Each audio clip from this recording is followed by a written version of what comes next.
You're listening to The Pete Shepard Show.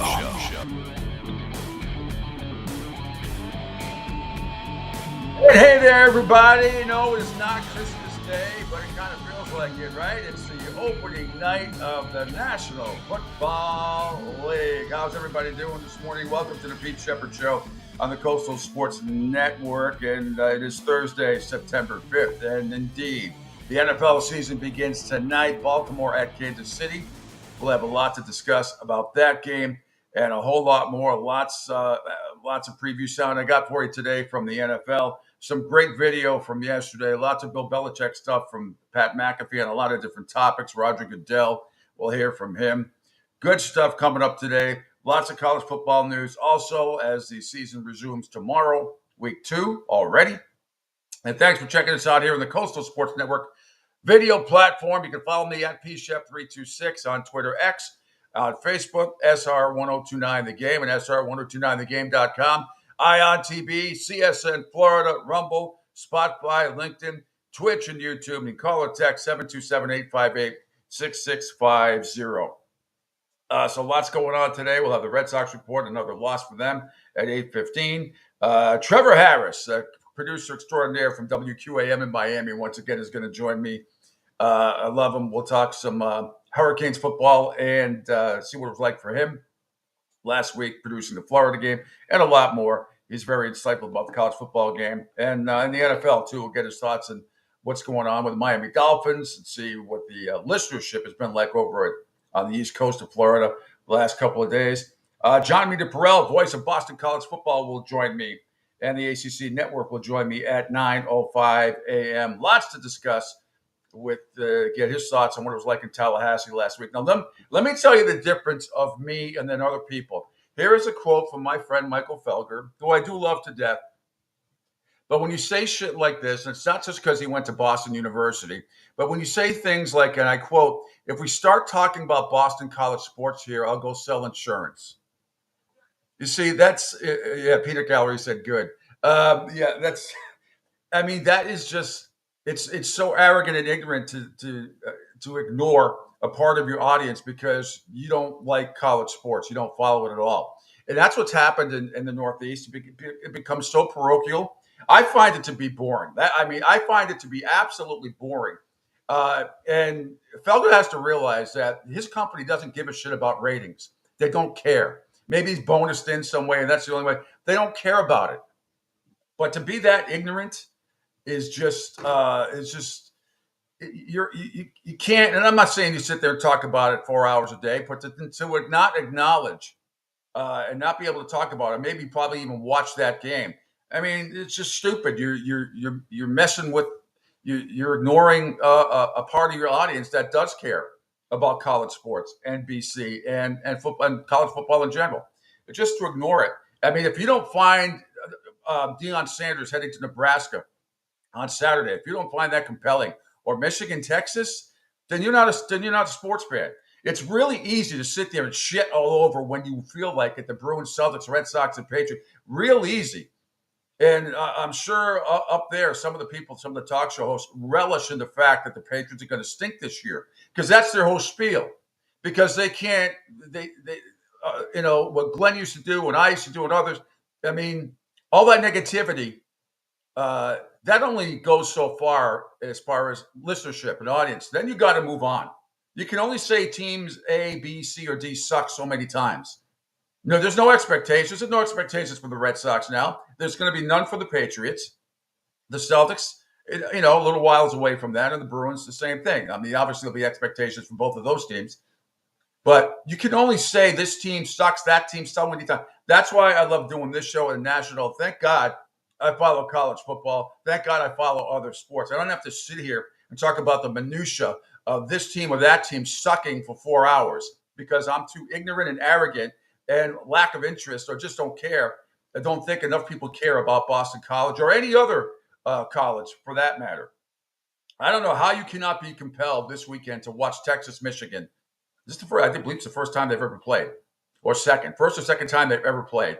Deion Sanders Saturday night, Micah, having Colorado at Nebraska. I don't know how you're not compelled. You want to sit there and talk for 4 hours today how much the Patriots suck. God bless you. Yeah, they suck. Everybody sucks. It's so transparent and so boring to me to do that stuff. That's why, thank God, that I don't have to deal with that down here. Jerry on Rhode Island says, let me see, what's that? I need my glasses. Jerry Island says, Pete, thought Billy O'Brien's interview was fantastic. He was on just before you came on here. They're talking BC big time. Yeah, on the morning show, probably. Yeah. Well, I don't know. Or I don't know what show you're talking about. It's the Sports Hub or WEI, but yeah. But we'll hear from John Meter Perel coming up at the 9:05 hour. Anyway, lots going on today. Enough bashing other talk show hosts who are too arrogant and ignorant to acknowledge college sports. It's just, but when you hear that from the number one, if we start talking BC sports here, I'll go sell insurance. Go sell fucking insurance then. Go sell insurance. Go sell insurance. It's so ignorant, arrogant, just ridiculous. Just ridiculous. But your 20-something share, yes, not stopping your company from going bankrupt, Feld. I hate to tell you. Better make sure you get paid in your contract. That's all I can say. I'm not joking. Maz knows I'm not joking. I feel for you guys, but you can get a 50 share. They don't give a shit. The sooner you guys realize that, the better. But as long as you guys keep getting paid, I guess for now anyway, that's all that matters. But I am telling you, they don't give a fuck about your ratings. They don't care. They care about clicks on your webpage and people writing stories. Got to get those clicks. Somebody write about Boston College on 98.5, the Sports Hub's webpage. Please, somebody write about it. Or maybe you have. Sorry, I don't check it every day. Meanwhile, we say good morning to Angel Martinez, my man, executive producer, host extraordinaire. A little under the weather today. We say good morning, Angel. I'm not going to ask you to do too much except hit a couple of buttons. I know you're. I don't know how you're functioning, but appreciate you. It's Ted Lass. Appreciate you.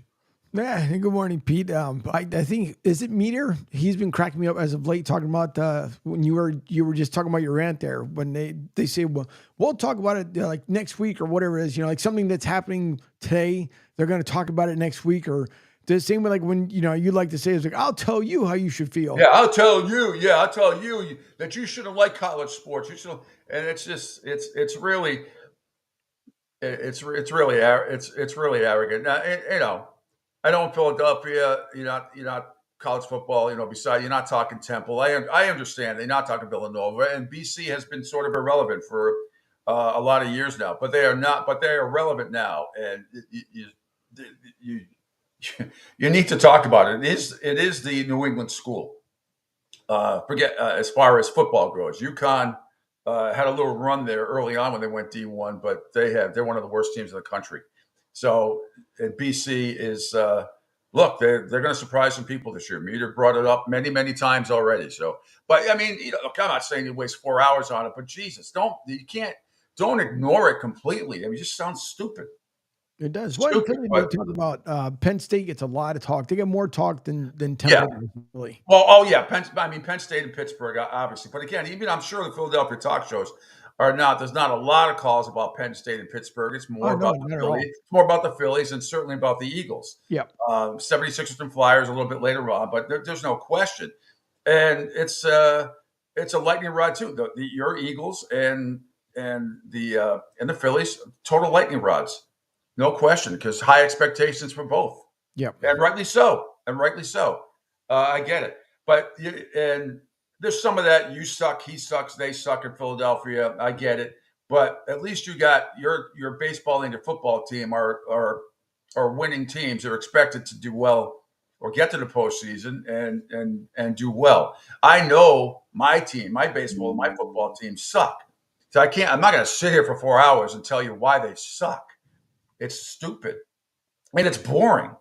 What should they? You can only say, yeah, the top four play. They have the top four of the 100 picks coming in next year, and they have a salary. They have a lot of money with the salary cap. Okay, and then the other comment. Okay, well, they had a salary cap issues this year. They didn't know. Okay, we get it. We all agree they probably didn't do enough. They re-signed some of the guys from the past regime that are mediocre at best. Okay, and then where do you go? Oh, let's just wait for them to suck, and then they'll suck some more, and then they'll suck, and suck, and suck my suck and suck. Okay, then what do you do? then what do? Go take a cold shower, Yeah. I mean, that stuff only goes so far. You got to be more entertaining, and you got to be more informed about what else is going on in the world of sports. And I know in that market in Philly and Boston and New York, I know it's all about the pro teams. But I'm just telling you, man, you can only say you suck so much, no Yeah. matter who you're rooting for professionally. It gets boring. It gets to me. It's so boring.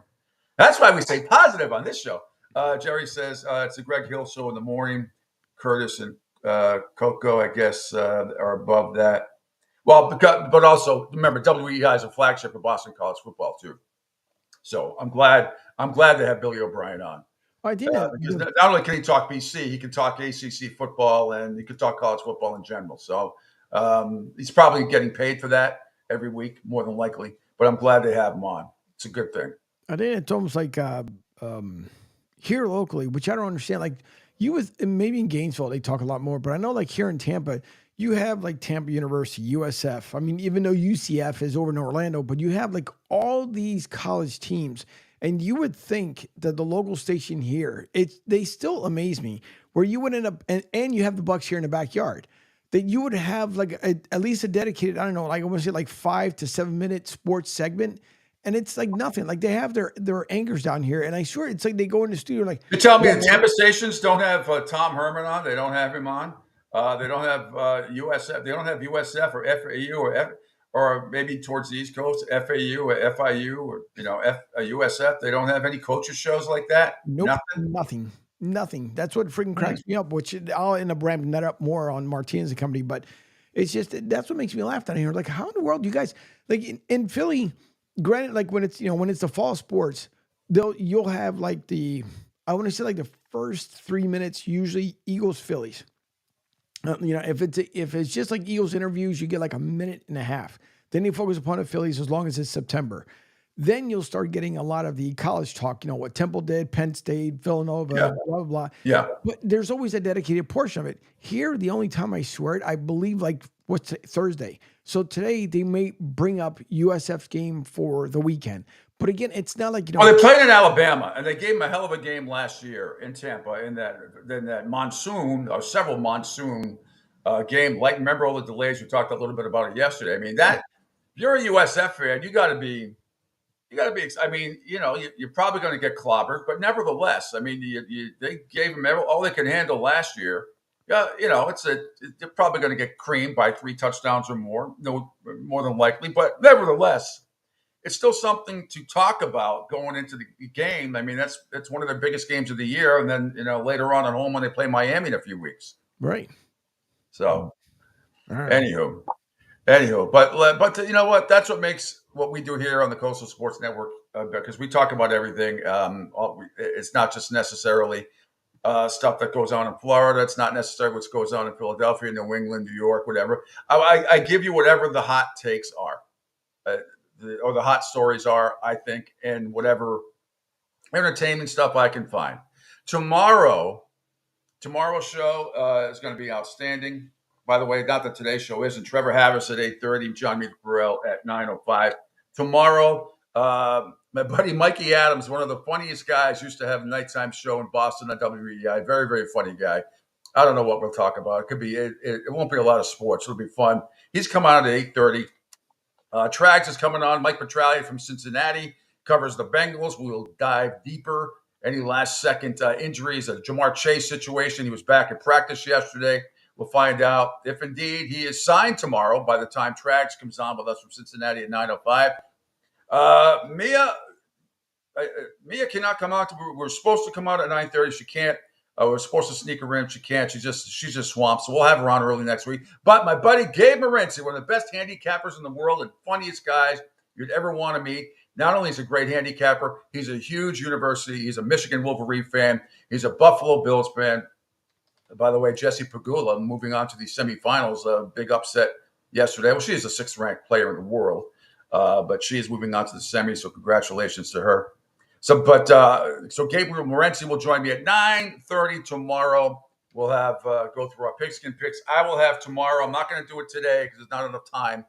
I will pick the division winner, my division winners, and my playoff teams. Now I'm not going to go through playoff scenarios because who knows from 1 to 7 what it's going to be. I'll just tell you who my division winners are going to be in the AFC and the NFC and the wild card teams, and then my prediction for the AFC and NFC championship, and that's it. And then the Super Bowl, which you already know I'm picking Baltimore and Detroit in the Super Bowl. I haven't really leaned on who I think is going to win yet, but that's going to be my pick. I'll be picking before Gabe comes on. I don't have to do this stuff around 8 o'clock. So around 8 o'clock tomorrow morning is when I will give you my division, my NFC and AFC playoff picks. And also I will pick against the spread every single NFL game. And I'll give you my top 5 college football games against the spread. I'm going to keep track of all the numbers. I will give you a best bet and then the underdog of the week, an underdog that I think can win outright. So we'll have all of that and a whole lot more coming up tomorrow. So it's just tons and tons of football. I know you're a bit under the weather, Angel. So the first thing on my Facebook page, on my Twitter account, first thing I want to play, this is for you. This is on McAfee Show yesterday. Bill Belichick talking about how popular he was or is in Philadelphia. So you're like this. Oh boy, this should be fun. I want to make you laugh. I'm pretty sure this will. Coach. Hopefully it won't hurt. The people will be pumped that you're there. I'm excited to see your reaction. Oh yeah, the Philly fans love me. Yeah. Fly Eagles fly, fly Eagles fly. Yeah, they just love me. Actually, since they beat us in the Super Bowl, they love me a lot more. They hated me up until that point. Now I probably got a couple of thanks, Coach. Glad we could get you in the Super Bowl. Yeah, no problem. I think there was been horse poop was eaten after that. It was after that. So you brought a lot of great times to that city of Philadelphia. I think you're babyface, Bill. I was actually thinking about if you were to come to a Colts game where we said I think they would put you on camera, and I don't know if that would be a full boo. It would be a boo and then all right, into a standing O. Yeah, into Pat, same thing in Indy. They hated me in Indy. Okay, they hated me from the time the plane landed on the combine. All right, they killed me there. Then I went for it on 4th and 2 and didn't make it, and the Colts beat us. Then it was, hey coach, good to see you. Fourth down. Hey, good to see you back in Indy, coach. Man, we love having you here. Yeah. So yeah. Easy come, easy go. Melvin Bullitt, hell of a play there. The Giants. They didn't like me too much of the Giants. Then they beat us for 2 Super Bowls. And now it's like, hey, we love you. We love you when you were at the Giants, and we loved you. You won 4 Super Bowls for us, 2 for us, and 2 for the Patriots. So the Giants love me. Oh, 4 Super Bowl wins. I was a part of all 4 of them. Coach, I know there's probably some football fans that are a bit jaded that you delivered the worst times of their life on a regular basis, for like 20 years. Yeah. I mean, that's a long Buffalo. time. Yeah, but there's a chance at Buffalo. Falcons fan. Jets fans, Steelers fans, Colts fans will probably feel that way forever because you brought, bad experiences. Supposed to be joyful. Yeah. Supposed to be joyful, but instead, this guy is every time. Him and his super handsome little quarterback. They come to town and they just always win. But now I think everybody's so appreciative that you're joining the media and spreading all the incredible knowledge that you have. Legit, I think it's big babyface Bill Belichick fall season. I think everybody's gonna. I think so, Bill. I legitimately believe that. I can't wait to experience it. Yeah. Oh, jeez. Well, not only that, and then I'm flipping around social media yesterday, and what do I see?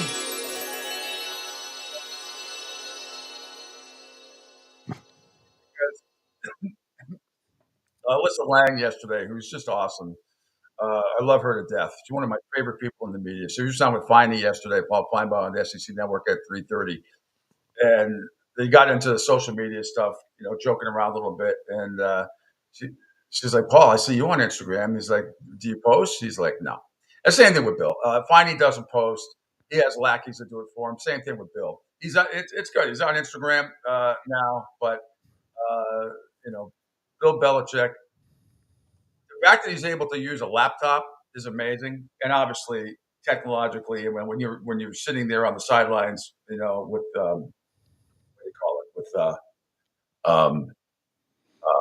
what do you call the pad that you? The tablets? Tablets. He's sitting on the sideline with tablets. Yeah. He knows what he's doing technologically. But as far as going to post on Instagram, I have a hard time posting on Instagram. I don't use my Instagram. I try. I know you do, Angel. It's great to plug the show. I need to post more on Instagram, I think, but I just, to me, I'm Twitter and Facebook, and then the other stuff I just leave to you, and then I just retweet it or repost it or whatever. Yeah. There's only so much. There's only so much you can do, social media wise. I know, and I absolutely will not do TikTok. I just won't. And Me either. TikTok is going to be available in this country. Do people realize that you are not allowed to use Twitter in Brazil? Do you realize that? People realize that? If you use Twitter, it's banned. If you can get arrested. Yep. You can get arrested if that. Angel, if we could scroll down a little ways on my Twitter before we go to break. This is a video I got of the Packers getting off the plane in Brazil, and you'll see it under ML Football. And they do not look like a bunch of happy campers. Let me tell you, they do not. Yeah, that's it. We could play that. I don't know if there's a lot of sound to it. It doesn't matter. Just check this out. There's the Packers. Is anybody smiling on the Packers? Really? Just watch. Is anybody smiling? A couple of waves. Go, Jordan! Let's gonna kick some ass over here. Hey! Go! Go, Pack, go! Go, Pack, go! Let's go, Johnny! Back to the floor! Let's go back to the floor. Okay. I mean, you got these Brazilian Packer fans yelling, "Wait, kick us some ass, Bap!" Like nobody, a couple of smiles, but nobody wants to be there. For the one guy, I thought he said pack the floor, and he was talking about Coach LaFleur. Like, all right. Pack LaFleur. Oh man. Well, we got Baltimore, Kansas City. We'll go at it tonight as the NFL kicks off the defending Super Bowl champions, and also obviously it is a rematch of last year's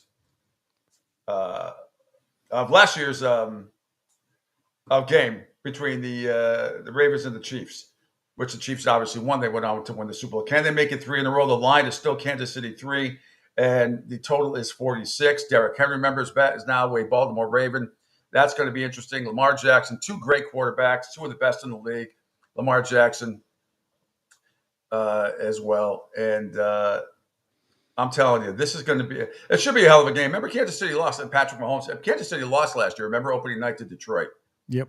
So it's not uncommon. It has happened before. But this is going to be – this should be – I think it should be a hell of a game. Great way to kick off the season.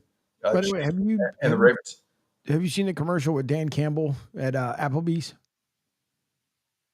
I don't think so. So I guess Applebee's. I think I'm almost certain it's Applebee's. They teamed up with the NFL, and they have the 2 that I saw last night. One was Brock Purdy.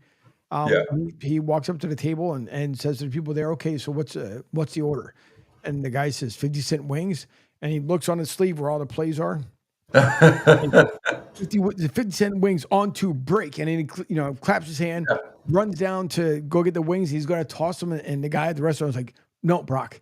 Then he hands them off to Saquon Barkley, and Saquon runs it over back to the table.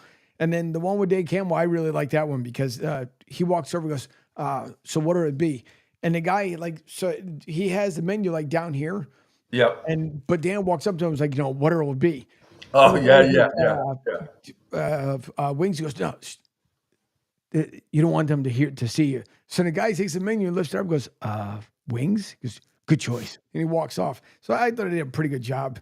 It's nice to see the different sides of everybody. Yeah, that's good. I love that stuff. Absolutely love that stuff. So a couple of numbers in this one. The Ravens and Lamar Jackson is 1-4 against the Chiefs. Remember last year they lost 17-10. A really good low-scoring AFC Championship game. But he's 1-4 against Patrick Mahomes. And Kansas City held Baltimore last year to just a field goal over the final 3 quarters. So they scored 10 in the first and got shut out after that. Should be interesting. Probably, I know on paper it looks like fireworks tonight, but probably not.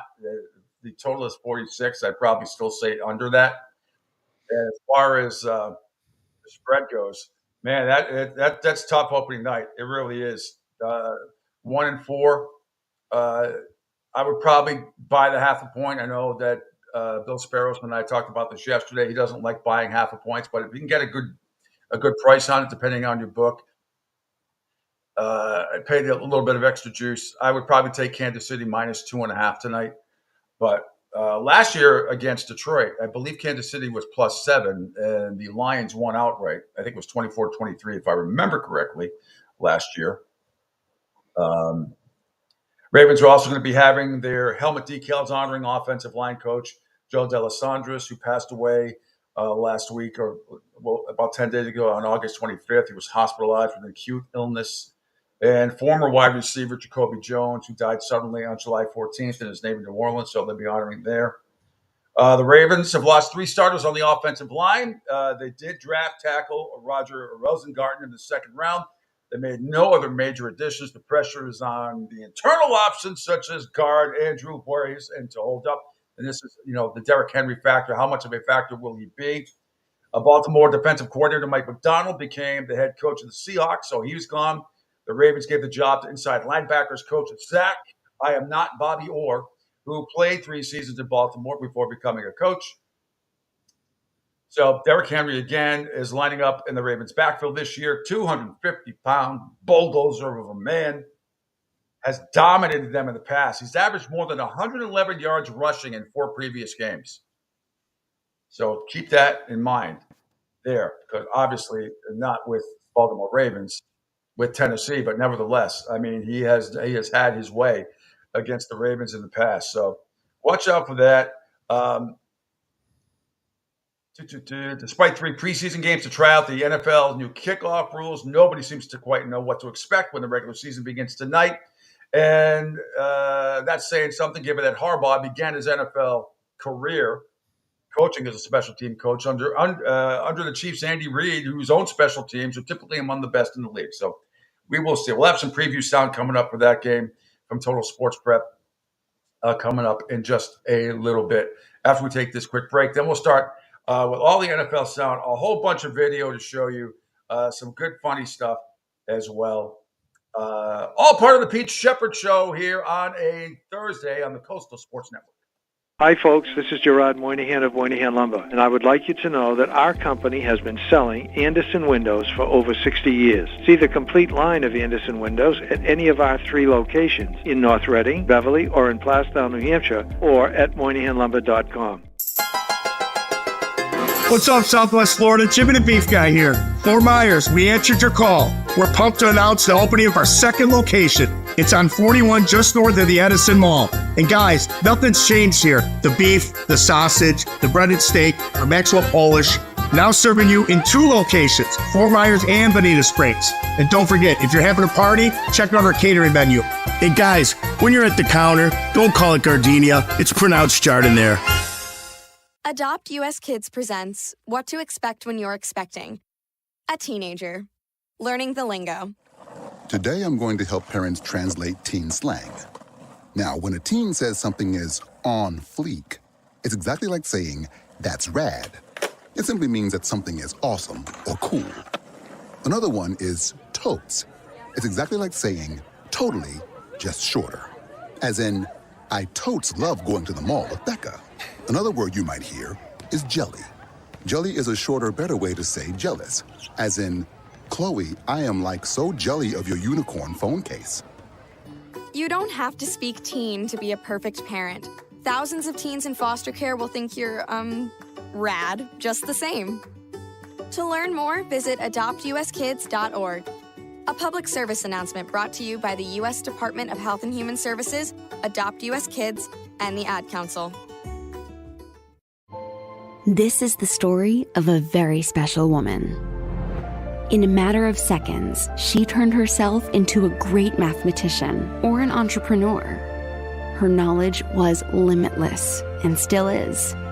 She could also make monsters disappear, especially those that lurked in the shadows under the bed. Once, this woman put back together a teenage girl's broken heart, which had been shattered in 1,000 pieces, just by giving her a bear hug. She masqueraded as a regular person at work, but as a superhero at home. Everyone knows her as Gabriella. I still call her Mom. Your hero needs you now, and AARP is here to help. Find the care guides you need to help, complete with tips and resources at aarp.org/caregiving. A public service announcement brought to you by AARP and the Ad Council. Hey, Dad, your prescription will be ready in just a minute. Hey, Dad, your laundry will be ready in just a minute. Dad, your lunch will be ready in just a minute. Hey, honey, why don't you take a minute? When you help care for a loved one, you give them as much time as you can, making sure they're safe and comfortable. But it's just as important that you take some time for yourself. At AARP, we can help with information and useful tips on how you can maintain a healthy life balance, care for your own physical and mental well-being, and manage the challenges of caring for a loved one. Because the better care you take of yourself, the better care you can provide for your loved one. Thanks, Dad. Thank you. You're there for them. We're here for you. Find free care guides to support you and your loved one at aarp.org/caregiving. That's aarp.org/caregiving. A public service announcement brought to you by AARP and the Ad Council.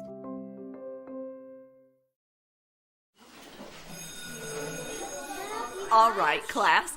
Let's hear what everyone did this weekend. Jill? Well, I raised my older sister to a big oak tree. It was at least 100 years old. My mom said I must have set a record or something. And then we went down by a stream and perched up on this huge rock and saw all of these little minnows swimming around way below us. And then I rescued my little brother from an evil slug king who was guarding him at the bush fortress. And my sister and I brought him back to our super twig fort for safety. And then we all laid out and told stories until it got dark. And the Big Dipper led us all the way home. Awesome. Where were you, Jill? Yeah. We went to the forest. It's not that far away. Anyone want to come this weekend? Ask your parents to take you and your friends to the forest this week and find the fun, adventurous you. It's closer than you think. Check out discovertheforest.org. Brought to you by the U.S. Forest Service and the Ad Council. Don't spaz out because your team lost. Let Pete do it for you. Now, back to the Pete Shepherd Show. Welcome back. It is the Pete Shepherd Show here on a lovely Thursday morning here, at least in Fort Myers. I'm sure where Angel is up in Tampa Bay, even though they got Noah's Ark type weather yesterday. We had a little bit of that down here, but yesterday you had a little. Yours was a little worse up your neck of the up there yonder up Tampa. Yeah, it was so bad yesterday that when we were finishing up the show with Q last night, it was 2 lightning strikes like back to back, which made me jump. Yeah, He laughed. He was like, "You jump, I think, higher than my dog did." I'm like, "Dude, you have no idea. Like it around here, it can freak you out, but it was like right outside the studio window. Like it seemed like right behind." Especially the bolts. Don't the bolts seem like they last forever? I mean, it really is like I make the Shazam and Thor references all the time, but that's what it looks like. It really is. It's not like your typical. I mean, there's heat lightning down here. You get a lot of that stuff when it's in the background, but man, it is this time of year. You get lightning bolts. It's impressive. And then I jump the same thing. You see where my lounge chair is right next to the sliding glass door outside my back lanai. That's where I jump all the time. Peanut Gallery makes fun of me all the time. I mean, I'm constantly especially mid-afternoon. We're watching stuff. I'm prepping for the show. I'm doing other for the next morning. I'm and it's usually around between 3 and 5:30 every single night. And I will sit there. It's just boom, one out, boom, boom, boom. And sometimes it's rain, sometimes it's sunny on the front and storming in the back. It's crazy, but awesome display of weather. Let me tell you, thank God. One of these days I'll probably get hit. I should not be sitting where I sit during these storms. They say don't stay in front of windows or anything like that. Well, it's my best TV viewing. That's so, it. Priorities. Yeah, well, here in the studio, it's the same exact way. It's like right next to the freaking window. So, I mean, I don't have much of a choice. The only thing that's really bad is that when depending on where the lightning strikes, it goes in you'll feel it inside the earpiece. Yeah. And that's what makes it even worse. Oh, and I was at I mean, Craig and I doing a show one day was really bad, and I swear our headphones jumped off. It's not good to be in the radio business when a massive thunderstorm is in your area. Yep. Not a great idea. You have to be careful because there have been some horror stories. I mean, you can get somewhat electrocuted if you're not careful. You know, it's the sacrifice we make here on the Coastal Sports Network, Angel. You know, we're here for the people. Exactly. We're here for the people. And you are too. And I know you're very under the weather today, so appreciate you hanging in there. All right, let's go to Total Sports Prep. Let's get some more sound here. Let's go right down to Baltimore, Kansas City. There's some stuff going on with Travis Kelce, too, and Taylor Swift, and some shenanigans that are going on here. But we'll get to that in a second. So if we could, Angel, just going to go through all these cuts for Baltimore, Kansas City tonight. Here's Coach John Harbaugh on the helmet decal in honor of Jacoby Jones and Coach Joe D'Alessandro. This is from the Ravens webpage. Well, it's a great question. You know, why is it important to honor and remember Jacoby and Joe D with the helmet decal? And really, it comes back to what's the most important thing. And we do have a lot of great conversations here about games and expectations and what went right and what went wrong and how you're going to defend this player or that player. And all that stuff is what we do. But it's not who we do it with, really. And the reason is because the who we do it with, whether it's in our job or our family life, our friends, just our walk through life, who we do it with is really the thing. And then what we do about the people, for the people, with the people that we do it with. And so what an opportunity to remember, honor, love two people that we were with, you know, all those years. So, and then I think the biggest reminder of that to me is I look at that helmet decal, it's a reminder to remember the people that you're doing it with now, you know, your family, your friends, your coworkers, even your competitors you're competing against, you know, to make the most of these moments, because our time on this earth is short, man. It's short-lived. Life is short, you know, run to the ball. It's a flicker. We're grass that burns up in the daytime sun, and it's what you do between those two dates that matter. So I think it's kind of a reminder of all that kind of stuff. Okay, there it is, Coach John Harbaugh. Next cut down, Kansas City from radio station WHBA 10. Brandon Marshall asked Andy Reid an interesting question here. Coach, let's get to it. I'm in town covering this game. Football season's here. Where do I get some good food? I have a couple of days. Where should I go eat? Listen, if I say one, then the others will kick me out. You can't pick a bad spot, but after this, I'll give you one. I didn't know you were a politician. Yeah. When it comes to food, I am. Okay. Well, I'm sure he's thinking about talking about politics. Right. I mean, I love the rivalry, the barbecue rivalry between, say, Kansas City, North and South Carolina, Texas. It's absolutely hysterical. Mine's the best. No, yours is the best. No, yours is more vinegar based. Well, yours is too sweet. Yours is too salty. You put sauce on before. Your dry rub shouldn't happen until this, that, and the other thing. And then you got the chili debate about beans or no beans. That's a huge, huge debate. Okay, it's not real chili if there's beans in it. Okay. Does it taste good? Oh, yeah. I like chili with beans. I like chili. I like chili really no matter what you put in it. Really. I mean, don't call it chili. It's just another form of a stew or some other country. Oh, speaking of countries, we do have a new country, and most of you know this one. So we want to say a shout out to our new country that has joined us. Angel told me this last night. Norway. Hello. Yep. Must be snowing there. Just doing something, but they're listening in, which is always a good thing. So Norway, hello. Okay.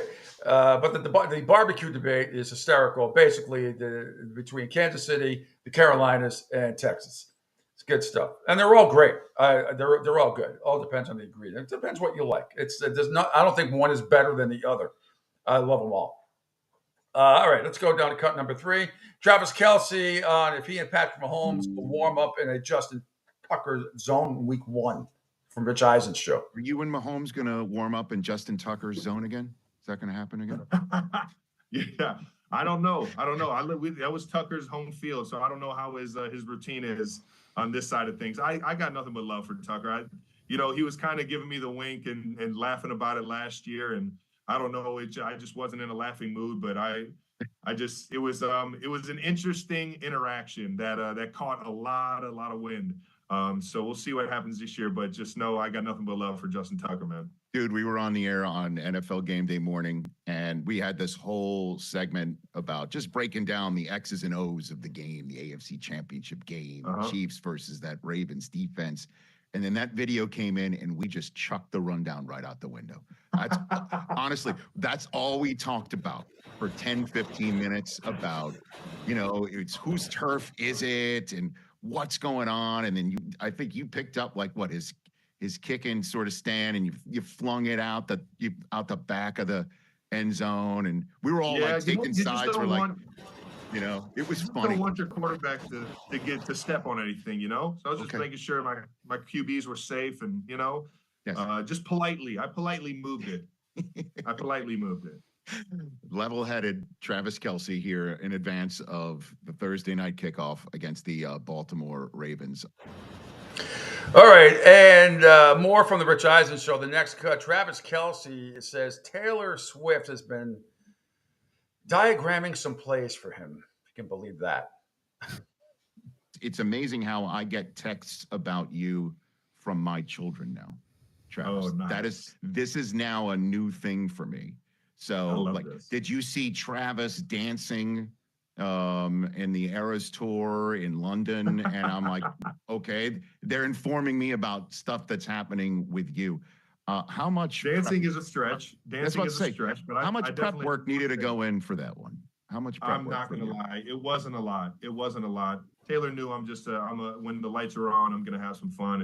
And she put me in a position to where I didn't have to do much for it to be a success. She put me in a really comfortable part of the show, and I was just there not to screw anything up. I mentioned it on New Heights. I just didn't want to drop her when I was carrying her on that stage. That would have been the most embarrassing thing I could have ever done. So just getting her to the couch was the hardest part. Well, you're known for completing, the process of the catch, man. I mean, like you can't fumble possession there. But but there was never in a moment where Taylor looked at you and goes, "Are you sure you have this?" Because I know. Oh, for sure, there was definitely that extra. Like, wait, are you sure you want to do this? Right. But she was so fun about it, and I'm always down to have some fun on stage with Tay-Tay. I love it. And is it true? Mahomes dropped this one. Is she calling plays, or is she drawing up plays, or what's happening here? Taylor. I love she has just been so open to learning the game. She didn't know much about the rules and everything. And I think what makes her so good in her profession is that she's so detailed in every aspect of it, from the words to the music to, even the releases and the music videos and everything. She's so detailed and a part of it that I think she was just curious about the profession. And I don't think any of I know none of the plays have gotten to Coach Reed yet. But if they ever do, I'll make sure everyone knows it was her creation. But they exist? Like there are actually something written down on a piece of paper? She's a little biased. She's a little biased and just creates plays for me. So we'll see if they can make the Coach Reed's love to see that diagrammed. Is basically what you're saying. Okay. Oh yeah. Well, you just got to give me the option. That's basically. Mahomes should have. All right, that's enough of that. That's enough. Yeah, give me the option. Now, speaking of this is interesting, Angel. If I could have you scroll down on my Twitter page, it's a little bit down a ways of Barstool Sports, and there's apparently some alleged PR documents out there that say Travis Kelce and Taylor Swift have a planned breakup. It's down a ways, Angel. It's underneath what would have been Steve Irwin 18 years ago. He was killed. I have a funny video from ESPN when he did a commercial. It's right underneath that. Barstool Sport. Yeah, that's it, Angel. That's it. So listen to this. This is KFC, I believe, on Barstool Sports. Tuesday on Reddit, pictures of an alleged document from Full Scope Public Relations, the company that represents Travis Kelce, went viral on Reddit, saying that this is the comprehensive media plan for Travis Kelce following his breakup with Taylor Swift. Now, these bullet points say things like emphasize that it was a mutual parting of ways and that they're focusing on their privacy right now. Now, the second page here lists all the outlets that they're going to be doing media. They say that Travis is going to be doing mock interviews to get prepared and that he still respects Taylor and he's excited for the football season. But this part right here is what has the internet buzzing, because it says that the announcement date and the official release of this document is supposed to be September 28th, 2024, as if Taylor and Travis have already planned their breakup. So now the internet is obviously on fire. The people who thought that this was a fake relationship from the beginning think that they have their smoking gun, saying that this was a perfect one-year sham relationship for PR purposes. Personally, I think this document's real. I don't think their breaking up is real. I think that this document exists because I think a PR company probably comes up with a million press releases for if you break up, if you get married, if she gets pregnant, or anything that might possibly happen. I cannot explain why it has a release date as if you're dropping your breakup like it's a goddamn album. That one, I don't know. Now, Travis Kelce came out immediately and said this is fake, and Full Scope PR said they're trying to hunt down the person. It's almost like there's too much of a reaction. If this is fake and it's me, I'm throwing a party on September 28th and being like, it's our breakup party. Have fun with the whole thing. You can have fun with the NFL at DraftKings this year. Bet. All right. I'll tell you. So I don't know. I don't know who's buying that or what. I kind of agree with them as far as the PR people do this. There's always a press release ready to go. It's almost like writing speeches for the president about this topic or that topic. You kind of got to write two speeches. One if something goes this way and some goes the other way. But same thing with celebrities. They have their PR staff ready to go. Just like he was saying, if you get pregnant, you got to get married, this, that, and the other thing. Or you're not going to get married, you're going to break up. There's always another angle. Yep. Overall, I don't give a shit. If they stay together, get married, whatever, have triplets, I don't care. I really don't care. That's why I think. Go ahead, what? I think the whole thing is a friggin' stunt because there's nobody puts together an exact date when you're going to end up breaking up. If you get a new job, you get the date, right? If you sign a contract, you know the date. But no one ever says that. By the way, Pete, you and I are breaking up at exactly 12:01 p.m. Well, Angel, I didn't know you cared. Well, we'll see. But you know what? Even if they planned it as a stunt, people are going to be circling September 28th on their calendar and probably skip school or skip work that day if it's during the week. When's the 23rd? It's 23 days from now. Is that a Saturday? It might be, but I'm thinking. No, it's a Friday. No, it's a Saturday. Yeah, so you won't have to skip school or skip work. Most of you. The only other thing I can think of, unless she's dropping, because she normally some albums she's never hinted, like she hasn't come out and said exactly what the album's going to be. She just kind of like drops it overnight. So I'm wondering if there's a new album that's going to come out or a single, or whatever, called The Breakup, and it's exactly on the 28th. Well, there's already been one breakup song. See, we're broken up. Remember that song? Good song. That was a good song. Yeah. Well, she just did one with, what's his name? Who's our tattoo guy? Rapper / he just did a country album. Oh, I know. Oh, Jelly Roll? No, he's good, but the other one. Oh my God, I know I produced it. She'll tell me, but it was no, he's got the freaking tattoos when he went. So if COVID didn't happen, like Tyson. No. Yeah, no. No, I know what you're talking about. I just forget his freaking name. Yeah, I can't remember his name.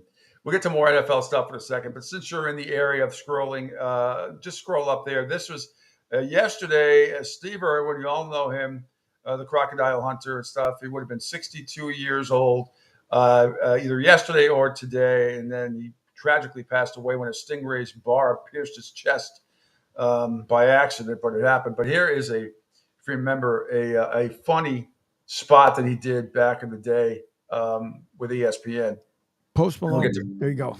Post Malone. Yep. Gascom guy just said the same thing. So thank you guys. Sorry, Listen, Steve, I hear you. I mean, if it's up to me, right, we'd have the crocodile hunting 24/7. Exactly. Every single time I do my bootlaces up, I'm staring death right in the eyes. How many baseballers are doing that? I'm with you, that's for sure. Crikey! Stand back, John. Have a go at the size of this beauty. I got him, mate. Steve, don't. Woo! Isn't he gorgeous? I'll have him subdued any minute now. I'll catch up with you later. John, give us a hand, mate. Listen, Steve, I hear you. I mean, Isn't he gorgeous? Oh, man. Oh my God. I think great comedian who's coming to Hertz Arena, by the way, in Fort Myers soon. Gabriel Iglesias, who's one of my favorite comedians, funny guy. He used to do a bit about Steve Irwin. He's like, "There's a giant snake," and he does his accent really well. There's a giant snake, and you know, it could kill people in 10 seconds. I'm going to touch it. Yeah. You like Gabriel Iglesias, don't you? Oh, He's yeah. Are you kidding me? I said fluffy. He's not so fluffy. Well, he's a little fluffy, but not as fluffy as he used to be. You know, No, he he don't was- say fat, he say fluffy. Fluffy men. He said he had a really big health scare. If he wouldn't have had lost the Yeah. weight, it would have been a whole different story. But yeah, I'm glad Yeah. he's taking care of it. But I think Debbie and I looked at one time at his tickets when he Yeah. was coming to Tampa, I believe. And I mean, it was up there. I want to say it was like $400 some odd a ticket. What? Yeah. Oh, It that's was up there. ridiculous. No, that's not. I mean, no, that's not ridiculous. That's ridiculous. Even like Sebastian Maniscalco and Seinfeld tickets and stuff, they're not that much. That's crazy. But I always come to Hertz Arena here in Estero, right down the street over there. Oh, over there, actually, behind me. Yeah, behind you. That way. See that? You hop over that palm tree into the water and then keep going north. Anywho, all right. Let's go back to Total Sports Wrap, if I could, Angel, with you, and back to the NFL, and let's just go run down. First up, Tennessee at Chicago. Caleb Williams on being named the team captain. He's extremely fired up. I'm extremely grateful. I can't really think of how many rookies are captains with, especially with a team so talented like this. With a lot of, I guess you can say vet guys. We're a pretty young team, but we have obviously a good amount of vets on this team. And so to be named a captain by my peers and colleagues and my teammates and my friends and brothers, extremely grateful, extremely happy. And something I told them as soon as I got to be able to break it down or talk to them and things like that. So ready to go, fired up, extremely grateful, and we're excited. All right. Meanwhile, down two cuts after that, Bears Keenan Allen on Caleb Williams. This is from the Bears webpage. I wouldn't rather be with another guy right now than Caleb. I think he showed great, I don't know, what's it called? He's gotten better ever since we've started. And Development? I think the confidence is through the roof. Well, glad we straightened that out. Keenan Allen on his contract. Next cut, Angel. That contract, you're cool with that things are going to be spread out? Yeah, I'm not looking to make $35 million. All right. Glad we straightened that out too. All right, next up, let's go to. We'll have more sound tomorrow. I'm just going to give you what we have. Arizona at Buffalo. Let's go to the Bills. Deion Dawkins talks about Josh Allen. In the previous years, like some people, they would leave the building and they would fully, all right, I'll see my team tomorrow. Josh is one of those guys like, come over, let's play pickleball. Let me show you a magic trick. I'm serious, bro. Let me do a card trick. Let's order food. Let's watch a movie. Let's, just be guys. And I appreciate that because, one, it's Buffalo. There's not a million things to do. And for a quarterback that has it all and has done it all, he does things off of the field that makes him the leader that he is on. And when he does the things off, as the person, we look deeper into it, all right, I know this guy cares. He's not just the football guy. He's an actual dude. So, it's a cool thing. All right, meanwhile, let's get to Buffalo's Keon Coleman of what kind of leader Josh Allen is. This is from WKBW. What kind of leader is Josh? I know he gets named a captain today. We all know that, a lot of this team goes as Josh goes. But what kind of leader is he for the guys in the room? Nah, he ain't get named the captain. He earned that. He's a very vocal guy. He leads by example, leads by communicating how each guy learns, And he's there for you on and off the field. He's a great person and funny guy. And he know how to cater to each person. And he see when you're down, he'll come over, pick you up, make sure you're good, and let's have a good day. What's your relationship like with him? Like a big brother. Like a big brother. And it's pretty great. All right, moving on to the Patriots at Cincinnati. Moving right along here, Cincinnati quarterback Joey Burrow on his motivation level for the upcoming. Just like every year. Whenever you come back from injury, you feel like you got to come back and show that not only you can do what you did prior to the injury, but also that I've gotten better. So I'm excited to go out and show the work that I've put in over the last 8 months. I know the other guys are too. It's been a long time coming, so we're ready to go. All right, Joey Burrow also reflects on his first game in the NFL. What do you remember about the first opener here back in 2020? Do you remember about it? I played like that's what I remember. It's not what I was told for, but there's also nobody here. Yeah, that's true. There was nobody here. And I also played like. What about the flag on agent? All right. All right. Meanwhile, Patriots quarterback Jacoby Brissett addresses the O-line concerns. That's from NBC Sports Boston. Oh, I'm excited for him, and I know that's the big question about us is like, what's the offensive line situation? And I think, that's the cool part about this league and in this game is, everybody can have all these questions. You still got to go line up and do it. And I think those guys understand that. They understand that task.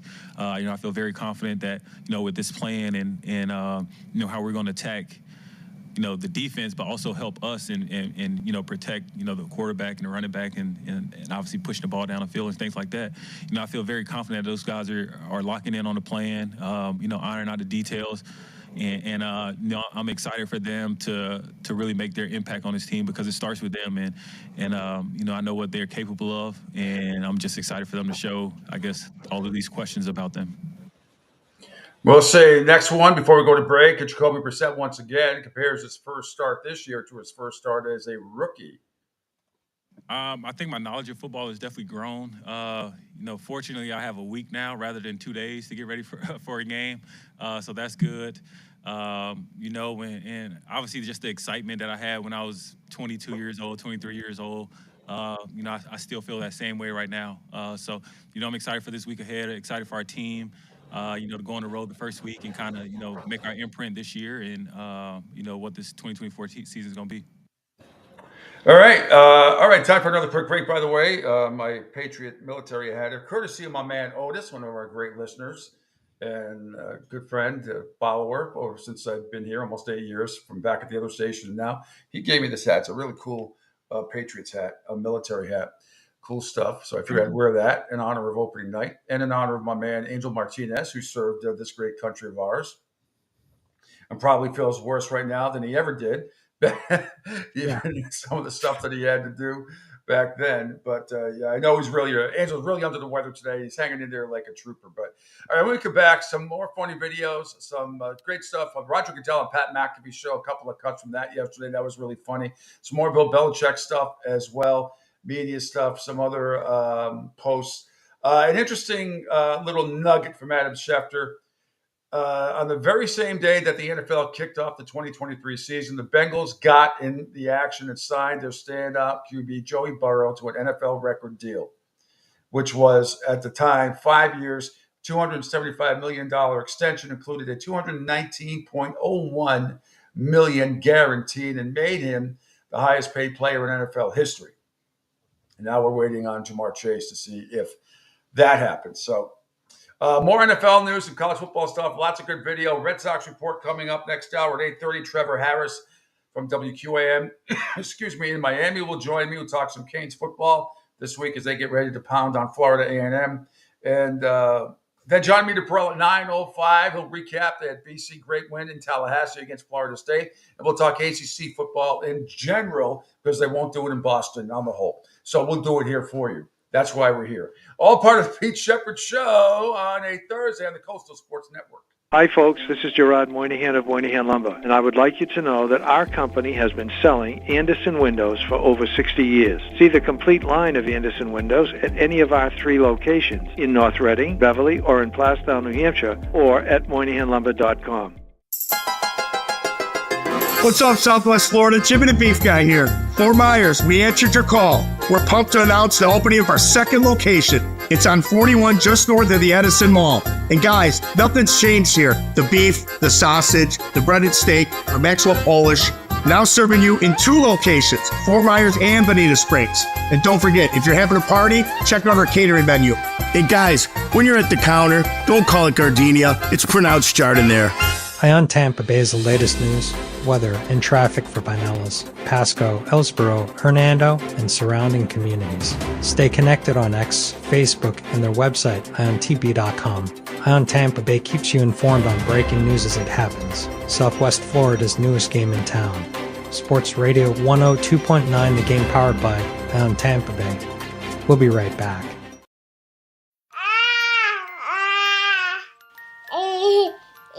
To some people, the sound of a baby babbling doesn't mean much. But that's not necessarily true. By 6 months, they're combining vowels and consonants. By 9 months, they're trying out different kinds of sounds.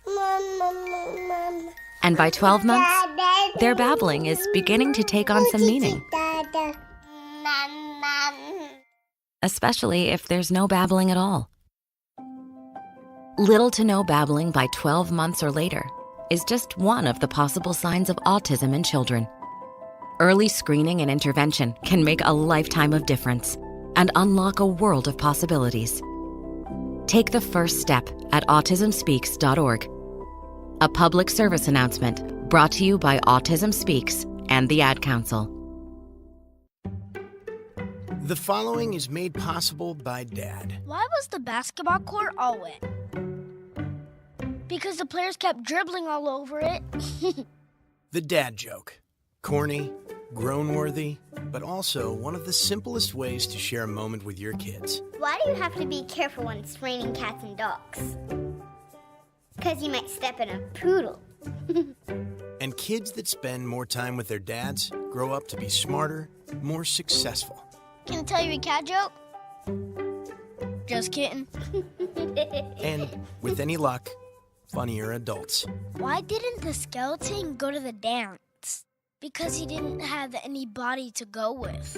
Dad jokes rule. So take a moment to make a moment and give your kid a laugh. It's as easy as going to fatherhood.gov. Brought to you by the U.S. Department of Health and Human Services and the Ad Council. That's really funny.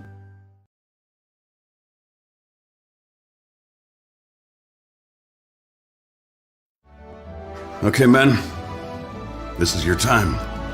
Maybe you didn't choose this, but you're here now. You're gonna go out there and be an all-star caregiver. It's up to you. So what are you gonna do? You're gonna go grocery shopping, cook, clean, be there emotionally and physically. You gotta dig deeper. Drive them to physical therapy, doctor's appointments. Don't you forget about the pharmacy. No, you won't. Because that's what caregivers do. Don't give up. Don't ever give up. This is your time to show the world, your family, and yourself that you're tougher than tough. Now go out there and be the best caregiver this world has ever seen. Caregiving is tougher than tough. Find the care guides you need at aarp.org/caregiving. A public service announcement brought to you by AARP and the Ad Council. Hi, I'm Danica Patrick and proud aunt. Watching my nieces grow, play, and learn is amazing. But not every child gets to be carefree. 1 in 6 kids in the U.S. are hungry. 1 in 6. That little girl sitting alone at the playground, she can't play like the other kids. She doesn't have the energy because she's hungry. School lunch will be her only meal today. It breaks my heart that this is the reality in our country, but it's something that Feeding America is working to change. Each year, the Feeding America network of food banks rescues billions of pounds of good food that would have gone to waste. This food is then provided to families and children in need. Being a kid should be about using your imagination, learning, and having fun. These children shouldn't have to miss out on simply being a kid because they're hungry. To find out how you can help end childhood hunger in your community, visit feedingamerica.org. Brought to you by Feeding America and the Ad Council. Pete Shepard Show. It's fun for the whole family, if it's dysfunctional. Sometimes you want to take a mouse and I want to hum it at the wall. Somebody, I wish there was a picture of somebody I really hated. Anyway, welcome back to the Pete Shepard Show here on the. No, it would help if I had my mouse pad in here, which I don't. But usually it works on the table that I'm at. It's pretty good. Like it's one of those tables where you don't need anything, but Yeah. sometimes it gets stuck. I mean, why is it that little things like that really piss me off? Like, there could be a lot of bad stuff happening around me outside, but if I can't get my mouse to work properly, doesn't it just like, then you start thinking, why am I being so stupid? Why should I get my blood pressure go up because of a stupid little mouse that I have no control of? And then what are you going to do? Throw it and smash it, and then what? Then I got no mouse. Then I got to do this. I got to use my hand, for other things. I got to use the built-in mouse on the keyboard. And who needs that? Who needs that? At least now, the good thing is with the new ones because it has, the laser sensor on the bottom so it can go around. And then the ones that used to drive you bananas that had the ball and then you had to basically take it out, pop it out, and either hairs or just gunk would end up hanging because you'd roll around like, why isn't this thing not freaking working? Well, that's why, because the ball can't move. Yeah, unbelievable. Oh, by the way, guest from guy did have a question, and he said, "Hey, Pete, not to get into too much personal detail, but did you hear what happened at the other station you worked at with Rick Church?" Yeah, I brought it up yesterday. If you go back and listen to yesterday's show, the first 10 minutes I brought it up. I actually talked to Rick yesterday. Yeah, absolutely. I brought it up, and condolences again to Rick and Judy Church and on the passing of Evan, who's just a special soul. He battled muscular dystrophy severely his entire life. So that kid was a trooper, a gentleman, funny as hell. And he'll be missed. So yes, I did talk about it yesterday, absolutely, and reached out to Rick. He reached out back to me, and he knows how much I love him and how much I loved Evan. How much Evan would be part of the show. He'd be talking to him during breaks. And you never saw, if you ever thought you were having a bad day, you come in and see what he's going through and what a tough soul he was, and always in good spirits. So. Evan's going to be missed. He is absolutely going to be missed. He was loved by everybody. So, yes, so I did bring it up yesterday. I just brought it up again today. But certainly thoughts and prayers still go out to Rick and his entire family on the passing of his son, Evan. All right, thanks for checking us out here on the Coastal Sports Network on the video platform. You can follow me at pshep326 on Twitter X. Facebook at SR1029 The Game and SR1029TheGame.com. Ion TV, CSN Florida, Rumble, Spotify, LinkedIn, Twitch, and YouTube. Call or text at 727-858-6650. That is the number to call. All right, let's continue on Total Sports Prep for a second here. Scroll down, if we could, to Jacksonville at Miami. Is what? Is my mic muted? I'm not coming through. I can hear you. I can hear you in the app. All right, everybody's. I can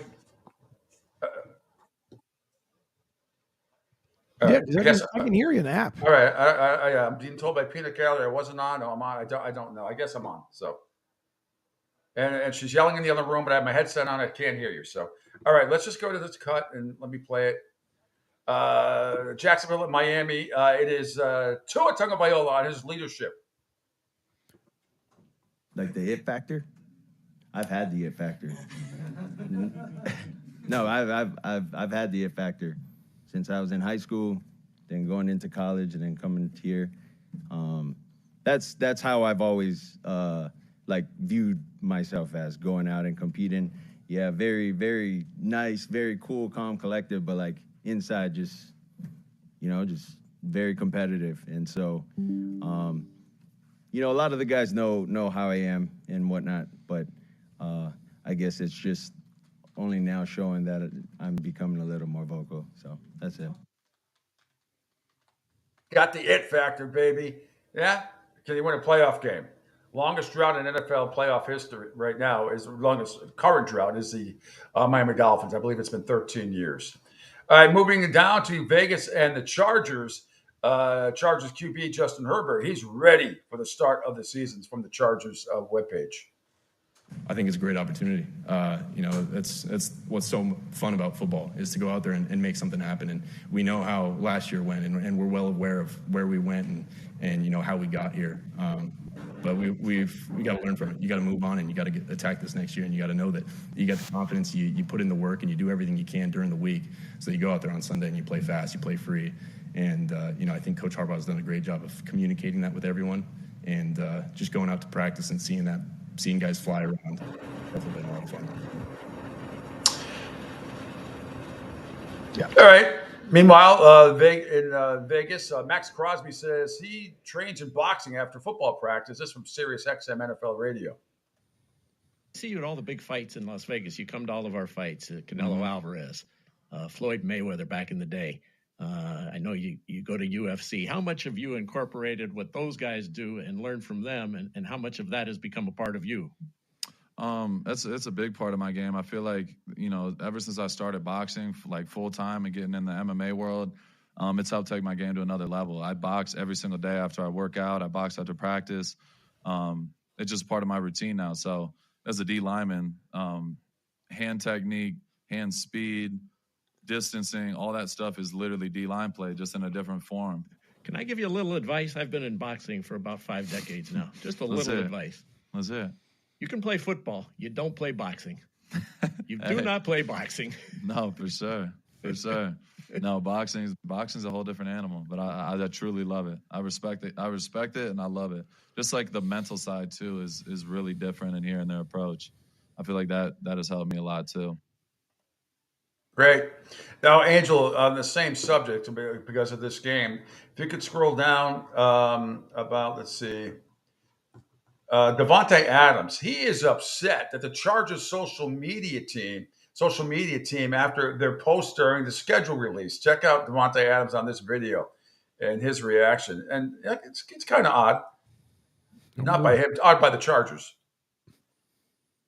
Because they garbage ass social media people, whoever thought it was a good idea to post. When the schedule's released, they put something out, and it was, a picture of me with like a Pop-Tarts like graphic that they put some stupid stuff on. It's just crazy that they decided to use my picture when I think I averaged like 150 yards on them since I've been a Raider. Had to remind the people or any of the fans that, maybe slipped into that trap and thought that was a good idea to jump on that bandwagon, because I've literally abused y'all every single game basically since I've been a Raider. What's the stat line going to be week 1? I mean, just look at the numbers and history repeats itself. That's all I got to say. Because they garbage ass. Garbage. He should feel flattered. He should feel honored. I feel flattered about it. Don't get upset. So what? Give me interesting. Jim Harbaugh's first game coming up against the Raiders. Yep. That's coming up on Sunday. All right, let's go scroll down, continue before we get to the Red Sox report and a couple of other videos. Denver at Seattle. Broncos right tackle Mike McGlinchey says, talks about Bo Nix as a team captain. Ooh, hold on. Denver at Seattle. Right, the next game down. Bo Nix. Here we go. Well, he's, the maturity, the confidence, and certainly the position that he plays, right? Like he's, quarterback is the leader of this team, whether you like it or not. And certainly he fits the mold in every aspect, which is why he was voted a captain, right? He's answered the bell with everything we've asked of him and everything the coaching staff has asked of him. And Bo's a really impressive kid, and he's done a great job coming in here and commanding this locker room and commanding our huddle. And he was a no-doubter. Yeah, it was pretty plain and simple, especially, like I said, coming in and taking over our team the way he has and playing the quarterback position. Bo's a dynamite kid, and that was a no-brainer. And the next cut, here's Bo Nix on being named a team captain as a rookie. Yeah, it's an honor. It's a privilege. I'm excited to be with this group. Excited to be a captain. I don't take it lightly. I know it's a big deal, and it hasn't happened often. But I'm not going to take it for granted. I've got to come to work every single day and just prove that you can be a captain. But I'm excited to work with these other guys, and I think it's good that we can get out there and set the tone. And it's always good to be a captain. Captain. Always going to be a captain, especially your rookie year. And it is amazing. If you had ever told me 5 years ago when he was at Auburn that, and just never lived up to the potential that he would be the starting quarterback for an NFL team and a captain, I would have said you were nuts. But, man, how things change. The best thing he ever did was move on from Auburn to Oregon. And I think he's going to do pretty decent. He's a rookie quarterback. He's going to have his ups and downs. But he's proven to me the last couple of years that he's got it. Preseason, he looked good against a bunch of nobodies. I get it. But you can tell some of the people, the ones that have looked good and have looked bad, and he is one that has looked good. Bo Nix with the Denver Broncos. All right. Yeah. Kim, just based on last week's game coming up on week number 2 for Miami, Cam Ward, top 5 recruit for our draft? Oh, yeah, I think so. I mean, I think he's going to be a Heisman finalist. So, yes, his stock is just going to keep going up and up and up. There's no question. I mean, you can make a case that he's one of the top 3 best players in the country right now. No question. And he might not be the number 1 quarterback taken overall when it's all said and done in the upcoming draft. Yeah, I mean, it's not, one game does not a season make, but you talk about the it factor, he's got it. Right. There's no question, he's got it.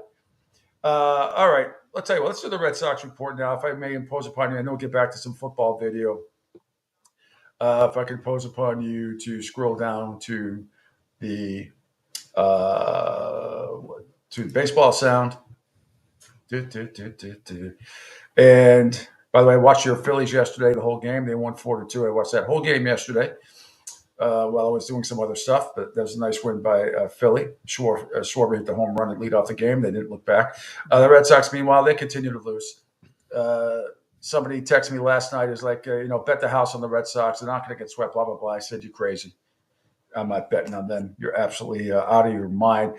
But the one highlight yesterday, Jesse Winker for the Mets. And Winker hits one to deep center field. Back goes Duran to the warning track. It's over his head. And it's out of here. A grand slam for Jesse Winker. And the Mets take a 4-0 lead in the first inning. Jesse Winker brings home 4, and it's 4-0 New York. Are you happy, Chief? There's left center field. 5th career grand slam for Winker.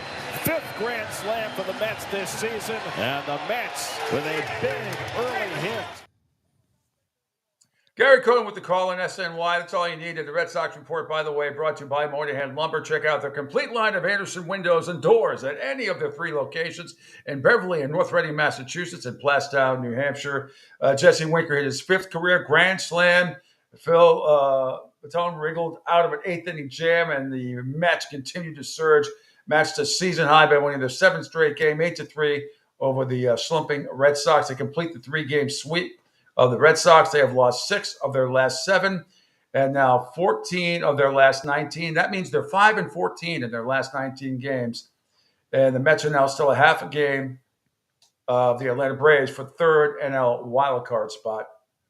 The Mets had just 4 hits after Winker's first inning homer against Tanner Houck, who's now 8-10. But they got good relief pitching as well. Bunch of double plays. Red Sox manager Alex Cora juggled the lineup. He batted Rafael Devers 2nd for the first time since May 7th. Tyler O'Neill 4th for the first time since May 1st. But it didn't really matter. Boston 2nd through 6th batters were a combined 1 for 15 with back-to-back 3rd inning sacrifice flies by Devers and Weiler Abreu. Trevor Story with the dislocated left shoulder. He went 0 for 4 in AAA. He has not done well in his rehab assignment at least at the plate with Worcester. Liam Hendricks, right-handed pitcher at Tommy John surgery, will pitch twice this week for Worcester. Cora said Hendricks is yet to pitch on back-to-back days during the rehab because he is feeling routine post-surgery stiffness. Up next, Red Sox are off today. They return to action tomorrow to host the horrific Chicago White Sox, who snapped a 12-game losing streak Wednesday night, beating Baltimore 8-1. Neither team has announced a starter for Friday. So elsewhere around Major League Baseball yesterday, my mouse continues to mess up here, or not want to function. Oh, God, is that for the Cubs Blank Pittsburgh last night, 12-0. Shota Imanaga and two relievers combined on a no-hitter, by the way. If we can, Angel, we'll just play the final out, cut number 1 there. 2. Grounder to short. Dansby to first. There it is. No hitter.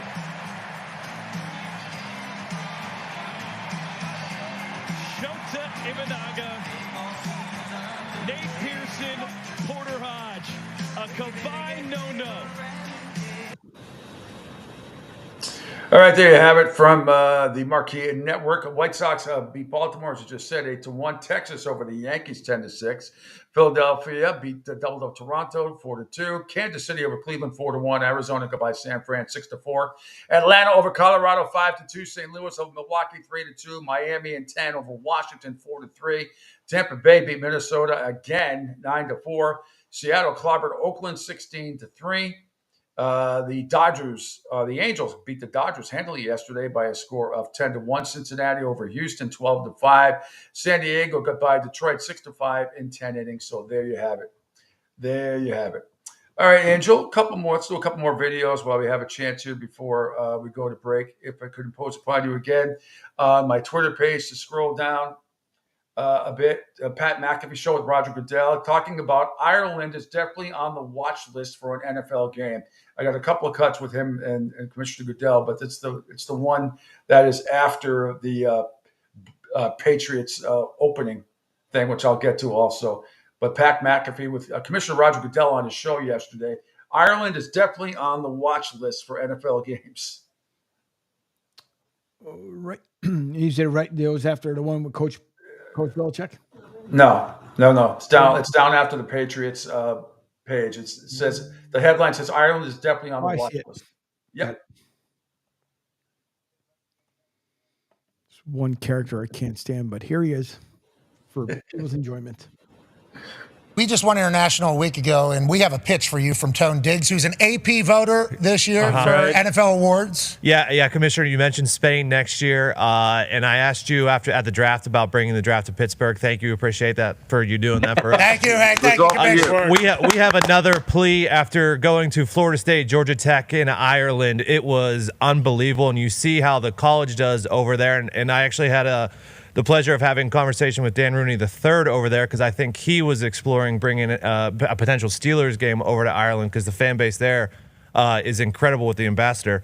Have you thought about going to Ireland soon and maybe a Steelers game? Maybe a Steelers we thought Steelers Patriots felt right. Maybe. Yeah, a lot of Irish folks. A lot of Irish.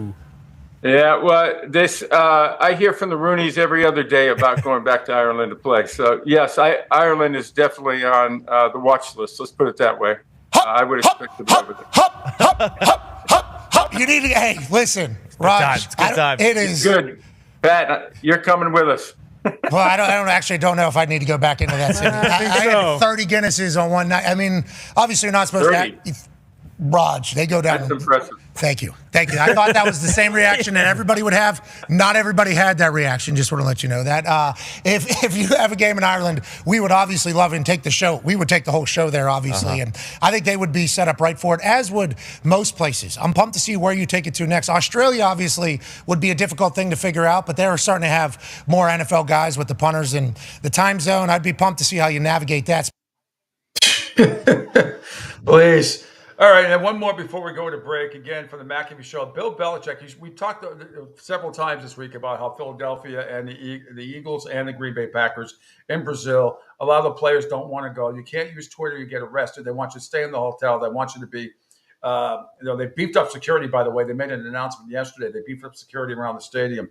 But here's Bill Belichick with McAfee and the boys yesterday talking about when the Patriots played the Raiders in Mexico. I remember when we landed in Mexico. We played the Raiders in Mexico. We came in from Colorado Springs, which was 8,000 feet. Mexico City was 8,000 feet. But I remember we landed and we get in the bus and, there's like two pickup trucks. They were like little Toyota pickup trucks, but they had these machine guns mounted in the back of them. And, we've had escorts before, but I mean, not with machine guns mounted in the back of a pickup truck. And, they're swirling them around and pointing at things. And some of them are pointed straight at us and then they're pointing at the side. it was kind of a crazy scene there. So that was our escort down in Mexico City. I don't think we left the hotel, but it was a little bit of a different setup. So, you just kind of look, you take it as it rolls. And, I talked to some of the coaches from, that played down there previously. And, just in Mexico City, for example, the distance from the field up to the locker room, because the field was depressed, you had to climb all the way up to the locker room, was basically several stories in terms of the ramps and everything. A couple of the coaches couldn't make it back down, the thin air and all that. And so, we had to have a little bit of coaching training on that and all. But yeah, there's a lot of stories that go with those, international games. Just they're different. That's all. They're different. We had to get gas masks for some of the coaching staff so they could go in at halftime. We figured it out, though. For sure, oxygen. Absolutely. Oxygen in the coaches, oxygen in the players, oxygen in the trainers. Yeah, that was a haul there in Mexico City. The thought, and then Gostkowski, of course, kicked the 63-yard field goal. Yep. So I mean, it was that was great, and the thin air and the altitude and all that probably helped that situation, but. Yeah, it was a long haul up to that locker room. It's a shame you couldn't take the machine gun trucks out to a golf course out there, 8,000 feet above sea level. You could drive that thing forever. I mean, that would be 400. A fantastic thing. So we'll assume you're not going to the Brazil game on Friday. All right, there is Bill Belichick with Pat McAfee. I see Trevor Harris is there. Let's take a quick break, Angel. It's like, we'll take a break and then come right back. Trevor Harris from WQAM is going to join me. And just a couple of minutes, Trevor. Just hang in there for about 4 minutes, and we'll be right back. The Pete Shepard Show continuing on the Coastal Sports Network. What's up, Southwest Florida? Jimmy the Beef Guy here. Fort Myers, we answered your call. We're pumped to announce the opening of our second location. It's on 41 just north of the Edison Mall. And guys, nothing's changed here. The beef, the sausage, the breaded steak, our Maxwell Polish. Now serving you in 2 locations, Fort Myers and Bonita Springs. And don't forget, if you're having a party, check out our catering menu. Hey guys, when you're at the counter, don't call it gardenia. It's pronounced Jardiniere. Hi folks, this is Gerard Moynihan of Moynihan Lumber, and I would like you to know that our company has been selling Anderson windows for over 60 years. See the complete line of Anderson windows at any of our 3 locations in North Reading, Beverly, or in Plastown, New Hampshire, or at MoynihanLumber.com. Right now, our country feels divided, but there's a place where people are coming together. I gotta tell you, I was nervous to talk to someone so different than me. Me too, but I'm glad we are. Love Has No Labels and One Small Step are helping people with different political views, beliefs, and life experiences come together through conversation, and it feels good. Wow, your story is so... Interesting? Yeah. When people actually sit down, talk, and listen to one another, they can break down boundaries and connect as human beings. At lovehasnolabels.com/onesmallstep, you can listen to amazing, life-changing conversations and find simple tools to start a conversation of your own. I know one thing. This conversation gives me hope. It gives me a lot of hope, too. Take a step toward bringing our country and your community together by having the courage to start a conversation at lovehasnolabels.com/onesmallstep. A message from StoryCorps, Love Has No Labels, and the Ad Council. People do some pretty cool things in their 40s and 50s. Why should saving for retirement be any different? I mean, they go back to college, learn new instruments, start skateboarding. Whoa! Okay, maybe that one's not for everybody, but saving for retirement is. With aceyourretirement.org, you can get on track with your retirement savings no matter your age. Just have a 3-minute chat with Avo, the friendly digital retirement coach from AARP. You'll get personalized recommendations based on your input that are easy to understand and work with your lifestyle. It's quick, easy, and free. Plus, it's sponsored by AARP, so you know they got your back.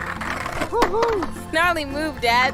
Thanks, sweetie. So wherever you are in your retirement savings journey, head to aceyourretirement.org and start chatting with Avo today. That's aceyourretirement.org. A message from AARP and the Ad Council. Adopt US Kids presents What to Expect When You're Expecting. A teenager. Learning the lingo. Today I'm going to help parents translate teen slang.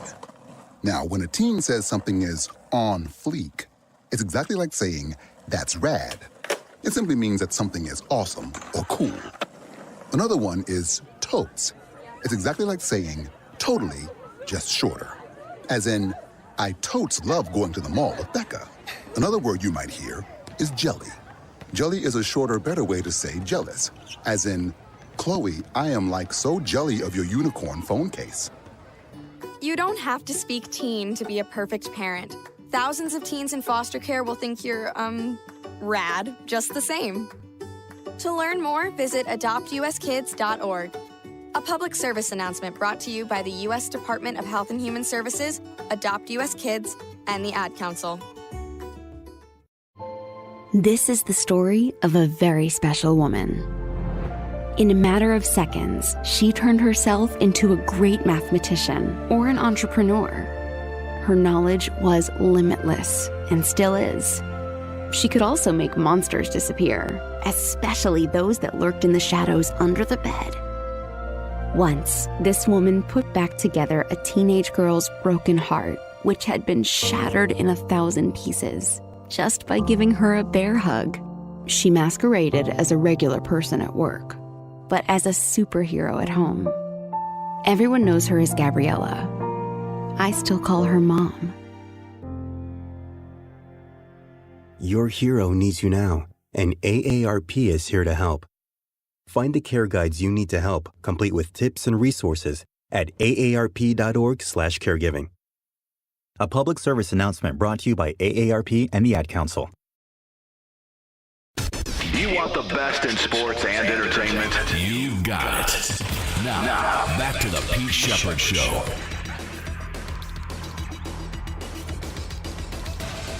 Back here on the Pete Shepard Show here on a wonderful Thursday morning. Beautiful here in Fort Myers this morning at a very comfortable 78 degrees. Thunderstorms happening a little bit later on. So I hope wherever you are around this great country of ours and around the world. We do have new listeners in Norway. Angel keeps track of all this stuff. So we are in like every freaking country, listeners around, not only in the United States, but all over the world. Our latest in Norway. So Norway, hello.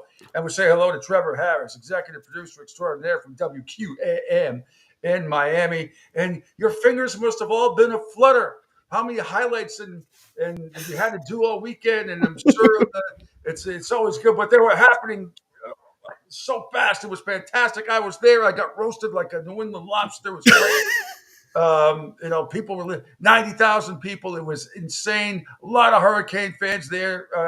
Trevor, you would have loved it. It was fantastic. And an ass whooping by the Canes over the Gators, who now have also changed quarterbacks, which I thought they would. They did at the end of the game anyway, because Graham Mertz got knocked out of the game, getting concussion protocol. And now DJ Lagway, who was the Gatorade Player of the Year last year, and the number 8 overall in the ESPN 300 pick. So people were calling for him. I'd say midway through the first quarter when I was up there on Friday. How you doing? I'm doing wonderful. That was, I like to say, I produced a lot of Canes games since I've been down here for 2 years. That's actually my favorite one I've produced of all time. Seeing the Josie be very happy. DBJ, thanks for the booze, Gator fans. When all the Canes jumped the gun, I was like, yep, this is a rivalry game that needs to happen every year. I need this in my life every year. I know everyone loves Florida State. I need the Gators and the Canes every year now. Yeah, Florida, and Florida State, they have their own issues. We'll get into that, but I mean, if you're a Canes supporter or fan, doesn't matter if you went to school like me. I didn't go to Miami, but I just loved them from the 70s. Doesn't matter. Yeah. They're my boys. To watch that game live and then to watch Boston College, who I thought would absolutely cover. Wasn't sure if they'd win, but now they're going to be a force to be reckoned with too, because they're so good in the trenches, just like Miami is. To watch them destroy Florida State, if you are a Canes fan, you still have to be orgasmic over what you saw in a 48-hour period. It was fabulous. I think that was the most fun I've also the most fun post game show of all time. Is all the Gator fans were like, we were shocked, and we were just making fun of the Gator fans all the time. It was like, you have that, and we're already counting the buyout already from Billy Napier already. That's even the funnier part. $85 million, by the way. You don't have to Google it. No, it's 20, but it's $26 million that they would owe him if he went. I was listening to some people talk about it. Yeah, $26 million if he goes. But I was listening to on my Uber ride back from the game, and even afterwards at the hotel, Trevor, I was listening to the Gainesville, the Florida Gators flagship station. Yep. call after call. I mean, they wanted Napier transferred to the moon, Mars, up to dry. It didn't matter. I mean, it was absolutely unbelievable. I must say the atmosphere at the game was incredible. Playful banter. I didn't see one fight. That's a good thing. Not one fight. Everybody was very cordial. If somebody started to get a little out of line, somebody would just chime in and say, "Hey, at least we both hate Florida State." So it was, that calmed everybody down. But it was a playful. There were a lot of Hurricane fans there. A lot. I was in section 36 on the 45-yard line, 50 All right. 20 rows back of the Canes bench. It was unbelievable. How about Taylor being there? He was ripped. Oh my God! I thought Greg Olson was there too. Also, he was on the sidelines chilling, and I was like, you know what? If Greg Olson's there, that means we're back. I like to say the Canes are back. Yeah, that was good. Of course, Tim Tebow was there on the other side because he does the SEC network show from there as well. Tim's a great guy, but it was just an incredible atmosphere. I couldn't believe the amount of Hurricane fans that got tickets to that game. I was shocked too. I was shocked too. I was like, I know Canes fans travel very well. I didn't know they traveled this well into the swamp in the SEC, because I know Gator fans like to hold those tickets to the vest as anybody, but my Lord, the Gator fans like. Did Joe talk about it? Did Joe talk about it on the broadcast? How many Canes fans were there? No, we did not talk about it. We kept it to the game. We kept it to the game why everyone wants to listen to, anyways. So that was not even mentioned. But I'll say this: hearing Joe Z calling games from behind the scenes, we were posting the video feed of his reaction on the 560 WQAM Twitter. It was probably my favorite thing of all time. Like seeing how happy he is and Don Bailey Jr. It's a blessing, as I like to say. Yeah, great stuff. And I'm sure he has not been this happy since Canes beat Notre Dame and Virginia Tech about 6 years ago, back to back, when they got ranked as high as second that year before it got ugly at the end, because then they lost at Pittsburgh in a mini snowstorm. The next following week, they beat Notre Dame and Tech back to back at home. They were on the road and big upset in Pittsburgh. It was awful. I was at that Pittsburgh game, and I still look at myself. I should have never went anyways. I was that sad. I had the hands over the face and stuff. I was like, get me out of here. That was the last game. Then they got waxed by Wisconsin in the bowl game. That sucked. That was a bad ending. What do you think? I was talking with our executive producer and co-host extraordinaire who's under the weather today a little bit, Angel Martinez. But when Miami goes to Tampa in a couple of weeks to play USF at Ray J, that is going to USF fans better show, because that's going to be a Canes home game. Oh yeah, yeah. I think they'll travel well. I think that'll be the big. The Canes have two great home games coming up. It's the home games, then Tampa. It's like I hope the USF fan shows up to make it interesting, but I don't know what to expect honestly with USF and the Canes fans, So I think it'll be fun anyways. They're big, one of the biggest games they've ever had at that stadium, college-wise, was last year when they hosted Alabama. And remember, they gave them all they could handle. I don't know if you remember the monsoon, the rainstorms, and the thunderstorms, and the game was delayed, I think, 3 times because of weather. But USF gave Alabama all they could handle. Ironically, they're playing this week, so on ESPN in Alabama this time, which I think might be a little bit ugly for USF. But nevertheless, you would think that was the most crowded I'd seen a USF game in a long time, was when they played Alabama. And now that Miami, hopefully, is where we think they are back in 3 or 4 weeks, and they'll be playing them at Ray J. That'll be it's great for the state of Florida. It's great for the U. It's great for USF. I'm interested to see the turnout of USF fans, because I know Miami fans will sell out the place. Oh yeah, I think they will. I also go by this. I like it when all the Florida school teams play, the college teams play each other. I think it's good for it's good for the state. Like if you see like Miami versus UCF, like Florida versus UCF, Florida versus USF, I think it's kind of cool anyways. But it's like you never see that, because UConn would always, like, all the Big East schools, like, oh, we won't play the other in-state schools anyway. So I always like how the Florida, like, we try to play everyone, but like the Gators and Canes, I'm an outsider. I'm from up north as you are. I grew up watching the Canes. I need the Canes and Gators no matter what every year. I need that end of the year or the beginning of the year, no matter what. Just give me Notre Dame. Yeah, I wish they played Notre Dame every year too. That's the thing. And the Gators, speaking of UCF, they have to play UCF in a couple of weeks also, and that is not going to be an easy game for them at all. None of these games are going to be easy unless DJ Lagway lives up to his Gatorade Player of the Year. He's number 8, ranked number 8 overall. Where's the Gators? Okay. Yeah, so the Gators have Stanford this week. They'll get back on track. That's a win.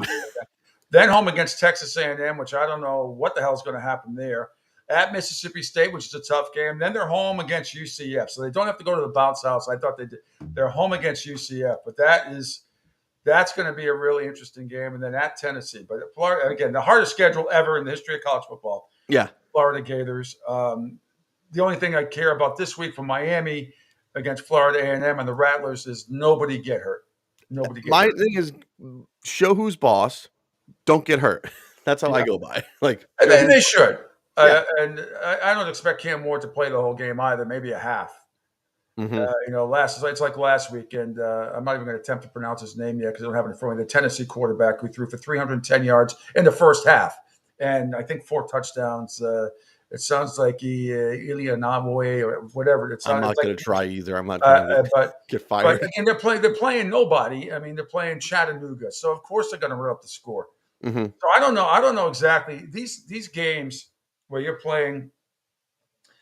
I brought this up for discussion with a lot of people this week. Would you, if you're any type of big D1 program, would you rather get your Duquesne out of the way or your Chattanooga out of the way, or would you rather go right into it like Boston College did and play Florida State, and then they have Duquesne coming up? Or do you learn? I mean, because what do you really learn? Oh, you saw the ton of blowouts that happened this week and all these meaningless FCS games to opponents, I should say. They were all getting their mini payday and all that. I'd still rather see a smaller Division I school that's actually playing Division I, not FCS.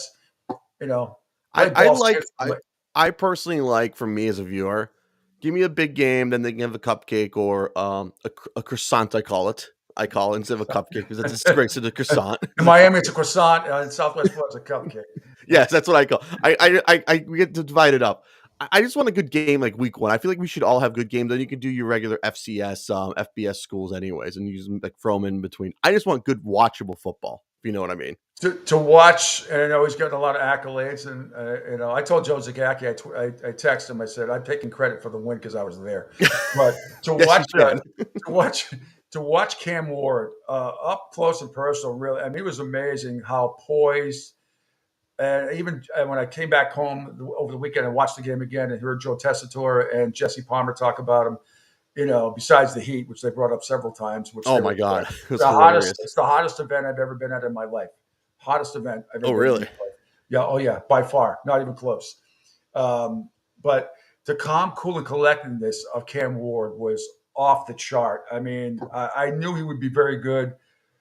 But every time Florida tried to blitz, he picked them apart every single time. I think Joe Z mentioned this on Hurricane Hotline. This is the first time I had a real big time quarterback since Dorsey, or you can also say Vinny Testaverde too. Also, they had so many: Testaverde, Dorsey, Walsh, Bernie Kosar, Kelly. The list is. There used to be quarterback you. Yeah. But so I'm glad. So your hotline must have been smoking after the game. Oh my God. Like we had a Sunday show, like a regular talk show, and people were like hyped and stuff. And the Monday show was like you humiliated the Gators. It was like some people were like, pump the brakes. It was like, no, we're celebrating this. They beat the Gators. Come on.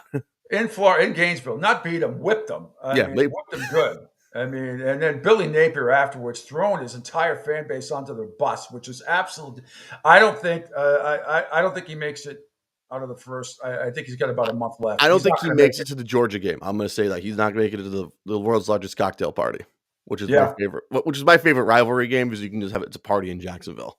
Yep, unless he gets extremely lucky and DJ Lagway becomes a sensation, and he certainly looked better than Graham. Graham Mertz is out of his league. He had all these great completion. Was it 72.3% coming in from Wisconsin this first year? He was out of his league, and Billy Napier is out of his league. Great at Louisiana Lafayette, great in the Sun Belt. Come to big boy football. Sorry, he's just not cutting it. He just isn't cutting it. Maybe you should go to the AAC a little bit to go do a rehab plan. Maybe like go to FAU or UCF. Maybe. Well, I mean, he's a very good coach. I mean, I'm not taking him away from him. He's a good coach. He's just you go to Power 5 schools. You're in the SEC, the ACC. Big 12, whatever's left, Big 10, obviously. Yeah. I mean, we're talking serious big boy football. So he's just not. He's the same broken record. I don't know whose broken record I like better, Napier's or Brian Kelly. Ooh, can I throw Randy Edsel in there too? Because he lied a lot at UConn and Maryland too. I got to throw him in there. He had a broken record too. But this is like, it's the last couple years, and the fist bump and the water bottle. I mean, the fist bump. The water bottle is my favorite one though. How about Napier not being able to open it? Yeah, that was my favorite. Like he just got Amazon primed to death, anyways. Yeah, we played it a couple times. That was just perfect. Yeah. So that was, I wish I could have had QAM up and whatever the flagship station for the Gators was up at the same time after the game. Because I'm telling you, I listened for an hour and a half. It was call after call after call. A couple of yelling and screaming. Did you see the video that I had of the comedian in the Denny's parking lot? Oh my God, yes, I saw. I found that myself and I sent it to everyone I knew. I was like, this is perfect. I tweeted it out. I don't know, Angel. Angel's not feeling well, so I was gonna maybe have him punch it up. Did your listeners get to? Well, you got to really see it. The audio is good. Yeah, audio is great. The video is even better. It's like perfect. It's like there's nights when you don't want to do anything and you just get shut down. You just want to go to Denny's. Seeing the Gators lose and going to Denny's, that's a whole new level, like to say. It was. I'm telling you, I never laughed. My face was hurting. I played it a couple of times, and I never laughed so hard. So, what time did you end up getting out of there? I didn't get home till 11:15. I threw on the Arizona State game.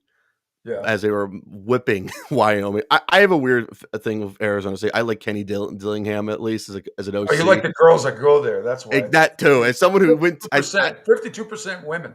I know, that's the best part. And funny enough, I go to a few ASU games, especially when they played at Washington a couple of years ago. Saw Penix and the Bears wide out too. I was like, I called it. Me and my buddies like, this is a Big Ten recruiting day. He's trying to figure out if we want Washington or Arizona State in the Big Ten. As my buddy's an Ohio State fan, anyways. Well, yeah. So that's a long day, and you put together those great cuts and everything else. Again, it's Trevor Harris, exec producer extraordinaire and host of at 560 WQAM in Miami, right over there. Oh yeah, yes. But the video was hysterical. So obviously, I mean, you don't want to get too high or too low this time, but it's just, there's no question that is the best that Miami has looked at quarterback since Ken Dorsey. I mean, you think about, you remember De'Ara King and so many others, Barack Berlin. Ja'Cory Harris. That was the one. Oh. That was what it. Go. How about Van Dyke too? He almost screwed that game up for Wisconsin. You see that stupid fumble that he had? I did not see the Wisconsin game. Familiar. I feel bad for him. I feel bad for him because he's a Connecticut kid, but it's like I know. He's a New England kid. I want to see him do well, but just, you know what? I'm glad he left because they wouldn't have got Cam Ward if he stayed. That's true. He just fell off the plate, the face of the earth when he was with the Canes. It's like he had that high, like doing well against Florida State, then it's like plateaued after when he got injured. And then Clemson, and then the Georgia Tech game, and that was the beginning of the end. Yeah, definitely, for sure. Sure. All right, so what else is this week? Some unbelievable games. So I was quoting Felger earlier today. Yes. This is why I love doing this down here so much, is because we get to be on a national platform. We get to talk about college football. Yeah. When you hear a talk show host in Boston, the highest rated, one of the highest in the country, it only mattered if ratings really cared about the company he worked for, it would really mean more, but they don't care about ratings. Mm-hmm. To hear to say, if I have to talk BC football, then I'm going to go sell insurance. I mean, so sad that you have to be that lazy and arrogant and ignorant. Not that you have to talk about what BC did for 4 hours or anything like that, but you got to have a little bit of respect. Give him a segment. Give him something. And Billy O'Brien, an amazing job. But that was as big a butt whipping in the trenches as Miami did to Florida. It was that good. So I I had to steal my parents' cable login because I'm affected by the DirecTV blackout. Anyway, Oh, you were. I was going to. Oh, forgot about that. That happened on what, Friday night? Sunday night before the Sunday USC night. LSU game. I was Oh, ready God. to throw on that game, and I was like, "What?" I Well, literally so you go- texted. You go to click on it, where it just says a message. Yep, I have that message right now, and I asked my mom, I was like, "Mom, can I borrow your Optimum logins? Like, can I give James Dolan some money?" It's like, "What's wrong?" Like, DirecTV just cut ESPN and ABC. He's like, "What?" And then I showed her the pictures. Like, "Oh my!" It's like, "Take this, please." Oh, that's so it's not back yet either, is it? No, it's not even back yet. So I'm struggling right now because at work we have DirecTV also, so we're screwed. Oh, shit, that sucks. Yeah. So what do you? I know you guys usually have a bunch of games out at the same time. Exactly. So we're kind of screwed over here. So I'm trying to my hardest not Subscribe to YouTube TV. Subscribe to YouTube TV. That's my problem. I'm trying to figure out, do I sell my mom's YouTube, not YouTube, her Cablevision login so we can have cable down here, but we're not. So that's the big thing, make a little money. So we're trying to figure this out as I go. Because funny enough, I just got charged by DirecTV also. That just sucks. I mean, there was no notification like it's coming. Nope. I mean, I know there were rumors about it. Then all of a sudden, I saw the on Sunday when I got home, like, oh, you got to be kidding me. Yeah. So it's not great down here. It was almost the entire. It's like South Florida is divided up by Comcast or DirecTV. Everyone who has DirecTV is not in the good mood right now. So that's why. And I'll say this: I don't think we're going to get Monday Night Football Monday. I'll say that for sure. Boy, that's good. I mean, that's unbelievable. It's a good thing the Dolphins are on CBS. Imagine if they were had the night game or the Sunday, on ABC. Like what about all the Jet fans down here? The Jet fans are going to go nuts. Oh, that's a wonderful thing. I'm going to be honest with you. I love the Jet fan down here because it gives me back to my roots. Because there's some East Coasters down here that love football, and the South Floridians that love the Dolphins. They just look at the Jet fan as like, why are you so intense? Like, it's football season. Come on, you do it for the heat season. We do it for football. But I believe this probably right this week, at least since that has had me, as far as listeners and callers and everything else, more people want to talk about the Canes than the Dolphins this week, right? Everyone wants to talk about. Everybody wants to talk about the good old Miami Hurricanes. I like to say the Dolphins are secondary. Like we'll talk to you after Jacksonville. Like we'll talk to you after the Battle of State Florida for Jacksonville. That's going to be a hell of a game. But that is my number one Sunday ticket watchable if you're out of market, by the way. So. Oh, is it? Okay. Yeah, that and the Raiders and Chargers for me. Yes. The Tua Tagovailoa just played the cut before you came on, a little while before you came on. He says he has the it factor. You buying that? No, I'm not buying it. I said it to the Dolphins. I'll say this until I'm blue in the face. The Dolphins are the 7 seconds or less Phoenix Suns. Wake me up when you win a playoff game. Mike McDaniel's Mike D'Antonio, pretty much. And like you could do any offense you want. Wake me up what Anthony Weaver's doing with his bully defense, I like to say. I actually was going to play a video I had of Jamie Erdahl on NFL Network. Yeah. She used to work at Nesson. She's worked her way up. She does a good job. She does a hell of a job. That's my favorite thing to wake up to Good Morning Football now since that's back. Yeah. Yep. So. But she did her own Mike McDaniel press conference on video, which I did. Did you see it? Yeah, I did see it. It was perfect. Some people loved it. Like the people down here loved it. When Kyle Brandt was trash the Dolphins, everyone's mad at him. I was like, I could see Kyle Brandt's point, honestly. Yeah, I mean, it was pretty good. I must definitely say. Good. Let's see. All right, Trevor. A couple more. So this weekend, Miami, Texas. Was it the first or second time I've ever played? I think that is going to be. Oh, Michigan, Texas. Michigan. What did I say? Miami, Texas. Michigan, Texas. I want that game anyways. I'm down for that game anyways. Give me that. That's a party.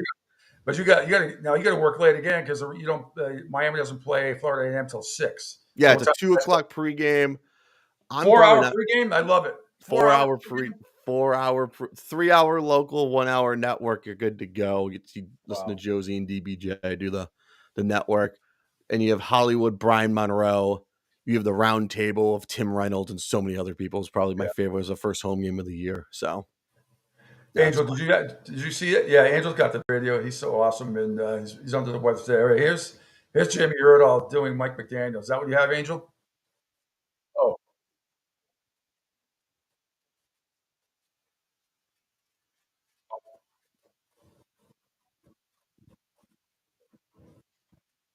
Mm-hmm. All right. I cut the cord. I went DirecTV stream, and now I'm back to cutting the cord again. So I'm not throwing the dish across the parking lot anyway. So Unbelievable. It's absolutely unbelievable. Yeah, don't worry about the JB Erdahl thing, right? Because we're going to wrap this up in a second because I have John Mita Perrell coming on after you, Trevor, voice of BC football and everything else. But so Michigan, Texas, Longhorns favored by 7.5. I think they go to Michigan and win by 10. Tough game, but I think they win by 10. I like Texas too. I try to support Michigan as much as possible. Give me Texas all day. I think this is gonna be a blowout. I think I'm gonna say this. There's gonna be a sea of burnt orange at the Big House, unfortunately. Well, it's also gonna be interesting to see how many Texas fans go to that game. I'm sure it's a bucket list for a lot of people as well. But unlike Gainesville, which I still couldn't believe how many Canes fans were in Gainesville. Yeah. But unlike that, I don't know if a lot of tickets are going to be available in Ann Arbor for Longhorn fans. That's going to be, besides the band, Yeah. a few seats for parents maybe. I don't know. I've driven by the Big House. I've been to the Chrysler Center, whatever they call it now for basketball. I've been there. Okay. I've been to the shoe for Ohio. So I was not impressed by that. I've been to a few college things. I've been to Florida, Georgia. I will say this.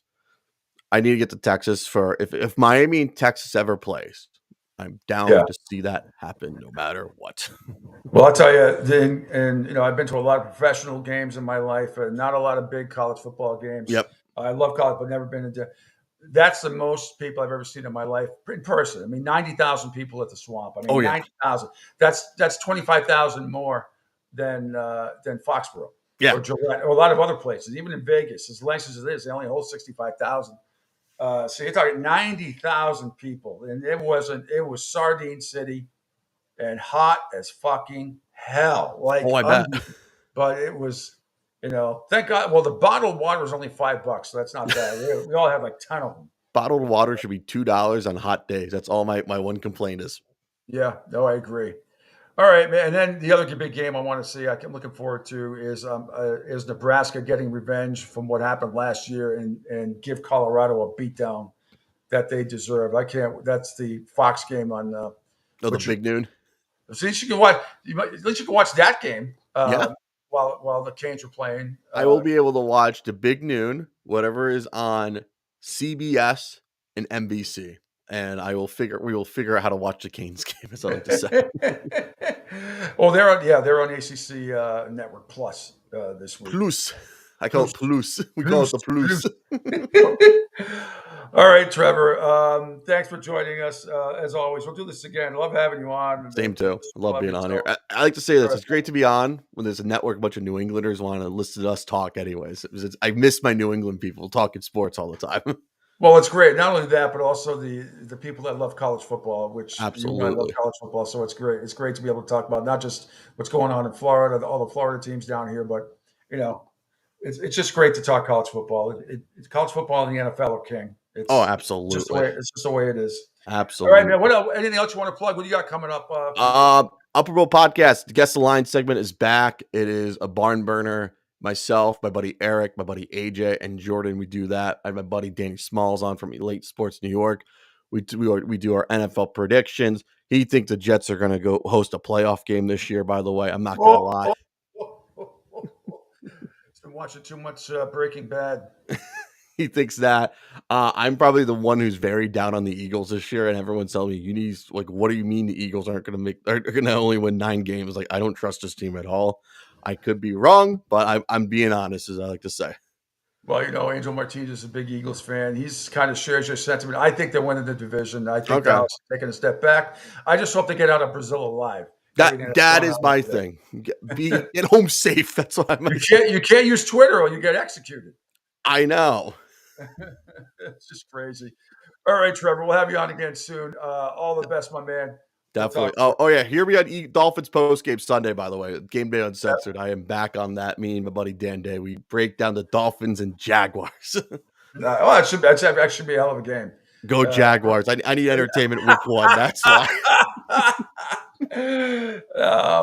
Excellent. All right, Trevor. We'll talk to you soon. Trevor Harris, executive producer extraordinaire at WQAM in Miami. All right, quick break, Angel, and then we have to get ready for John Mita-Perrell, who is still orgasmic after the BC beatdown in Tallahassee at Florida State on Monday night. We'll get Mita's reaction to that and everything else, all things ACC football. Coming up next here, hour number 3 commences in a few right here at the Pete Shepherd Show on the Coastal Sports Network. Hi, folks. This is Gerard Moynihan of Moynihan Lumber, and I would like you to know that our company has been selling Anderson windows for over 60 years. See the complete line of Anderson windows at any of our 3 locations in North Reading, Beverly, or in Plastown, New Hampshire, or at MoynihanLumber.com. What's up, Southwest Florida? Jim and the Beef Guy here. Fort Myers, we answered your call. We're pumped to announce the opening of our second location. It's on 41 just north of the Edison Mall. And guys, nothing's changed here. The beef, the sausage, the breaded steak from Maxwell Polish. Now serving you in 2 locations, Fort Myers and Bonita Springs. And don't forget, if you're having a party, check out our catering menu. Hey guys, when you're at the counter, don't call it Gardenia. It's pronounced Jardiniere. Ion Tampa Bay is the latest news, weather, and traffic for Pinellas, Pasco, Ellsboro, Hernando, and surrounding communities. Stay connected on X, Facebook, and their website, iontp.com. Ion Tampa Bay keeps you informed on breaking news as it happens. Southwest Florida's newest game in town. Sports Radio 102.9, the game powered by Ion Tampa Bay. We'll be right back. Okay, men, this is your time. Maybe you didn't choose this, but you're here now. You're gonna go out there and be an all-star caregiver. It's up to you. So what are you gonna do?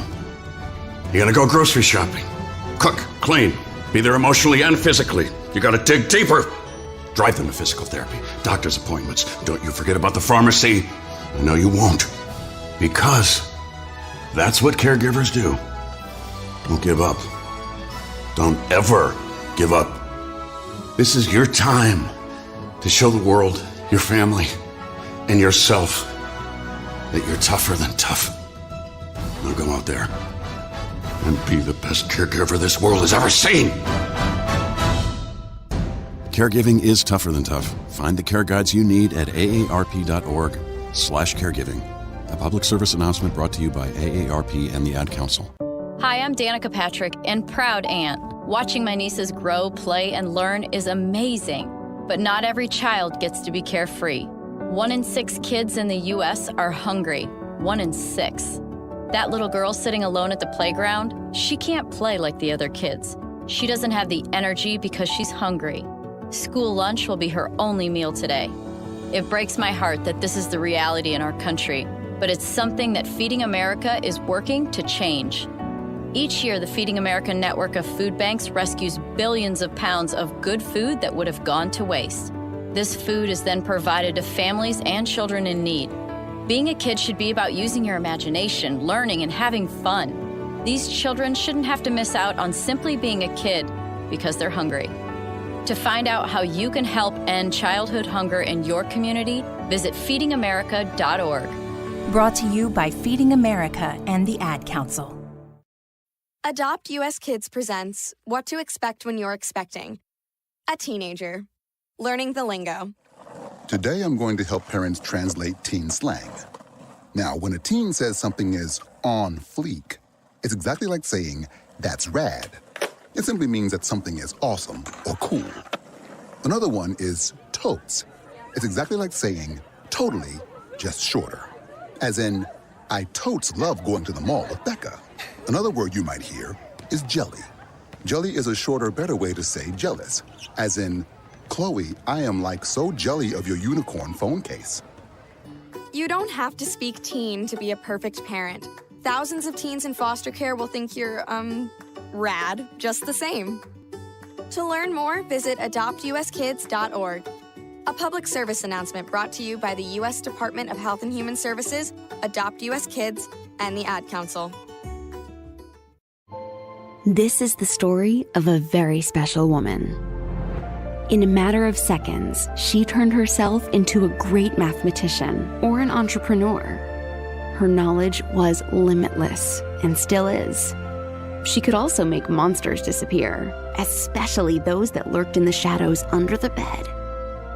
Once, this woman put back together a teenage girl's broken heart which had been shattered in 1,000 pieces just by giving her a bear hug.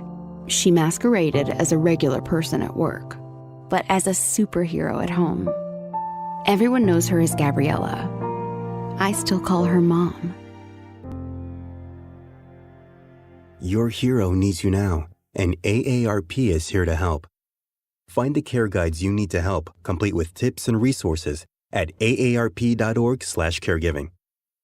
A public service announcement brought to you by AARP and the Ad Council. For the best in college football and NFL talk, check out The Pete Shepherd Show, 7 to 10 a.m. Monday through Friday.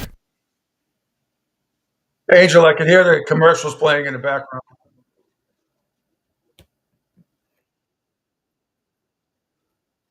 Yeah.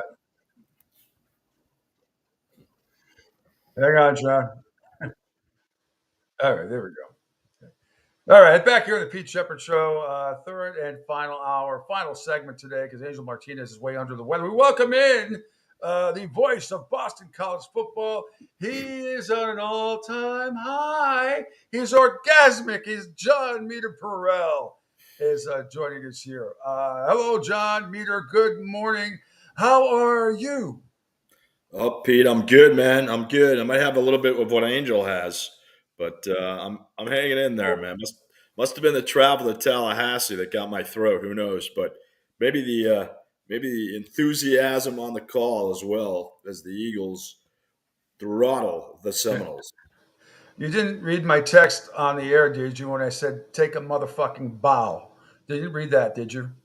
I sent that after they went up by 2 touchdowns. Yeah, no, I didn't read it on the air. I thought about it, Pete, but I did not read it on the air. I could not get that back. Right from the get-go, it was very similar. You know, being in Gainesville, watching Miami in the trenches, and Boston College did just an awesome job in the trenches. You could tell right out of the gate that they were going to give Florida State a battle. Did you have that same feeling I did? Oh, yeah. No, I had a feeling, even watching them in warm-ups, how the sense of purpose, the sense of determination, much different this year. Great job by Bill O'Brien and his staff. They turned the key on the culture shift. You know, tough to say anything definitive after one game, but I will tell you this: they were dominant on the line of scrimmage, and it was a formula you and I talked about last week. Just use the formula if you can that Georgia Tech utilized, and that's what they wanted to do, and they did it. I mean, time of possession was crazy: 39 minutes, 263 yards on the ground. Their defense last year was a problem holding teams on the run. This year, you know, they gave up 21 rushing yards to the Seminoles. So it was just an all-around check-the-box game. BC had every advantage. No question. To have Trayshawn Ward, the former Seminole, do what he did to them, that made it even, man, it's an unbelievable story.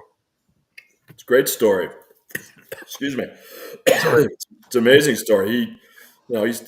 Since he's got to BC, he's had the mentality of forget about the opponent, it's all about us.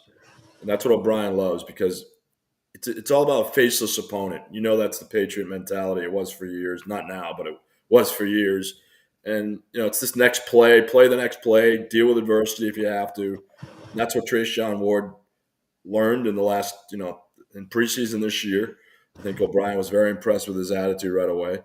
And, yeah, he's a great guy to have on the team. He gives you a back that they haven't had to utilize on wheel routes. And, the speed factor, the dynamic factor that has had over 1,800 yards and 20 touchdowns in his college career. So clearly he knows what he's doing. Here's what I couldn't understand in that game either. You talked about the wheel routes, a fantastic point on your part. I think they could have run that play either left or right every single time. Norvell had no adjustments ever. I couldn't believe it. He's always wide open. They're struggling with their linebackers, Pete. They don't have much in that department. They lost, 2 really good players. DJ Lundy's okay, but they just struggled in space. They looked like it was almost like they were in quicksand at times. A lot of room left. You're right, left hash, right hash. BC probably could have scored 40 points. Ward missed a touchdown. He would have had a touchdown on a wheel route. He dropped it. And maybe some nerves factoring in there. They take a knee at the end of the game. I love that. You love that. Yeah. So did we. I would have run it up, but Billy O'Brien. No, he's not going to do that. Yeah, but taking the pro approach, because they were, they were not questioning him, but they were like, if there's some other teams, they probably would have run up the score, but because that does count. And here's the thing, it really sucks. They should have made it into the top 25 this week, at the very least 25th in the AP poll. At least they were respectively 27th. What jackasses are voting in the coaches poll that had them like 37th or so? I was like, what are you people watching? What are you and again, it's lackeys or SID lackeys. These actual coaches aren't voting in the coaches poll, or a lot of them don't. But that's a joke that they only got like 7 votes, to be in the top 25 in the coaches poll. That's ridiculous. It is, but I think it's the what have you. Let me see more mentality. I'm sure that all these people. Oh, maybe that was just a Haley's comment moment. Yeah, but the discrepancy between the AP and the coaches football poll is usually not that great like that. When they're finished 27th in the AP poll and like 38th in the coaches poll, that bothers me. Yeah, it bothers me too. And but you know what? I'm not going to look at it, Pete, until probably mid-season, and hopefully PC will be riding an undefeated streak. Who knows? But you got the pillow game this week against Duquesne again. Can't afford a letdown. You hear it every week from coaches when they play FCS teams. And then you go to Missouri. So, if you start the year 3-0, then we could talk about the polls. Then they're clearly in the top 25. So I think they're just worried about, let's just get this thing done and move on. Yeah, winning at Missouri, which is a top 10 team now, I mean, that's going to be a hell of a if they can pull that off. Well, why not? I mean, they can win in a hostile environment in Tallahassee. They can certainly win in Missouri. I want to talk about Tomas Castellanos. Does he pronounce the L's or not pronounce the L? Castellanos. Okay, so that's the way he pronounces it. Correct. Okay. What a contrast between what we saw Monday night and what we saw a year ago when he threw for 305 yards and rushed for 95 yards. In a lot of ways, that was very impressive. In the game, they nearly pulled it off. They should have won. I was even more impressed this time around. Well, he only threw 16 times, 10 of 16, but his mindset and when he decided to run the ball as opposed to throwing the ball, it was. You know what I'm saying? It was almost more impressive watching him this past Monday than it was last year when he had the better stats. And that's his maturation, Pete. That's what O'Brien talked about for the last 4 weeks during camp. He's studied hard. He's worked his butt off. Comes in every day, 6:30. He's probably watching. This morning he was watching Duquesne tape. Probably. That's what he's done. That's what he understands. That's what he needs to do to take the next step. Wants to be an NFL quarterback. Manage the game effectively, which is an overused term, but that was kind of what he did. I think he could have thrown the ball more. They probably held him back a little bit. This week, it's probably going to be a lot of the read option. They got you saw some backs. You also saw a freshman flash a little bit, Turbo Richard, who had 4 carries for 28 yards. They like him a lot. So, it's a point where just don't make mistakes. I talked last year a lot about his his turnover factor. Can't do that this year. And if he doesn't, he is going to be a bear for opponents. No question. I mean, I won't keep you too much longer. A couple of games I'm looking forward to this weekend. Certainly Michigan at home against Texas, right? So it was the first time they've ever played or second time in like 200, whatever it is.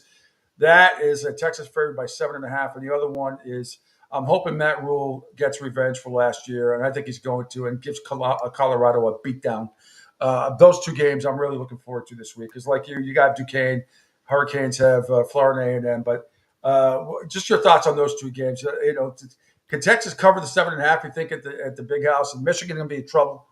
I think they can. Oh yeah, no question. I think they can definitely cover that. Texas is really good. I mean, it seems like we always have recency bias with them. They always have kind of a stub your toe game. Will this be the one? I don't think so. I think they're actually going to win the game. I think they'll go in there, and Michigan clearly is good again. Not as good as they were last year. I need to see more of the quarterback. I need to see them. I need to see them against a really tough opponent, which is this magnified. So yes, Texas and Michigan could be a field goal game. And as far as Nebraska, I think Rule's got them going in the right direction. The fact they got Raiola is a huge plus for them. Huge. He's going to be a great quarterback. One of the most impressive quarterbacks I saw all weekend was Cam Ward. And what he did with Miami, that was just so decisive. Dominant. I know you loved every second. It was beautiful. I asked him how many shirts Pete brought and how many changed into. Well, it is the hot. First of all, that's the biggest stadium I've ever been in, and besides the Superdome, because a lot of even pro stadiums are not 90,000 people, 90,000, and we're in section 36 meter on the 45, 50-yard line and back in the Canes bench, the sun blaring down on us the entire time. It was the hottest event I have ever been in my life. I know I lost 10 pounds. I had an orange polo shirt on and an orange T-shirt on underneath, Miami one, and somehow survived barely. It was tough. A lot of people had sun poisoning, but it was Sardine City, absolute Sardine City, but in an amazing atmosphere. A lot of Hurricane fans there, a lot. Couldn't believe it how many were there, but that was a bucket list moment for me. It was outstanding. I see Gas Pump Guy just wrote, how do you feel about Miami and are they back? Gas Pump Guy, can you help me at the pump? I need it down. Yeah. Best quarterback since Ken Dorsey. We agree on that. There's no question. I think that's a consensus. You know how much they're paying Cam Ward, Pete? I don't care. It's not enough. 1.6. Good. 1.6. Miami. No, hey, the new reality. Before I let you go, I did want to ask you, it was so cool of Billy O'Brien to address it before the broadcast as well about the tragedy of Johnny and Matt Gaudreau. We had talked last Thursday. We just lost Meter. See if it comes back on.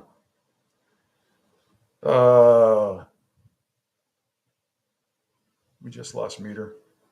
See if he can refresh and come back on. And Angel Martinez is back as well, a little under the weather. We're gonna end this a little early, as soon as John is done, so you can get better, Angel. You need to get better, and I'm sure you will. But all right, Meter, come on, refresh, and he does. It looks like he's coming back on. Camera's there, John. I see your room. I don't see you. What happened to Meter? You know what happened? He got beamed in, and then he got beamed away. Yeah, because his video came back. Unless it's it does like one of those weird. Well, as long as no one walks by is the big thing. But yeah, he doesn't know he's there. Sure, or maybe he's in the other room. Lost you. Yeah, hang on. He just goes, lost you. Yes. Hang on. Send me the link again. Can you send him the link again, please? He wants to know. Sure, but tell him his your camera is on right now. I am watching your room. Come back to your laptop. We can see him. We can see. Why would you have to send him the link again if you there? Yeah, there you are. We see you. Can you hear me, John? Mute. Yeah, we see you. I see and hear you. Can you hear me? It's a good thing I wasn't doing anything untoward in the background. Where the hell did you go? Your camera came back on and you weren't there. I was texting you. My phone's charging over the other way. It was Harry the cat doing a dance. You can't charge your phone right at the same outlet where your laptop is. I cannot. This thing's on low juice. Oh, so, why isn't it plugged in? Because I might have left my plug in Tallahassee. Oh, Jesus Christ. I knew it. You leave your heart in Tallahassee, Pete, and you leave your plug too. But I do want to add this. No, yeah. No, I was going to. Yeah, I wanted to, in all seriousness, because Billy O'Brien addressed it, and I know you probably knew Johnny and Matt Gaudreau. We had talked about BC Football Thursday, Friday, right when this happened, and I had Catherine Tappan on from Ann Arbor, and of course she covered BC hockey back then for Nessa and knows the family very well, so we had a very emotional discussion about it. But I just wanted to get some closing thoughts about it. I mean, it's just absolutely horrific. I saw the stones up today in Pennsylvania at the cemetery. I mean, just absolutely awful. But go ahead. And now he's gone again. Can't hear you, John. Can't hear you. No.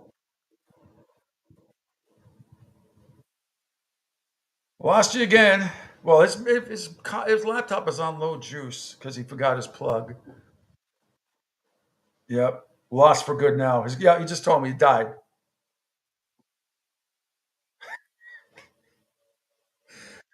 Jerry's question when he said how excited is Mir to have a good team to work with? Oh no, I'm sure he's very excited. He's very excited. So his laptop is on low juice. His phone is charged in the other room, and I don't know what else to tell you. Well, let's just you know what? That's the way this is going. Angel, I know you got some health issues you got to deal with, and let me see.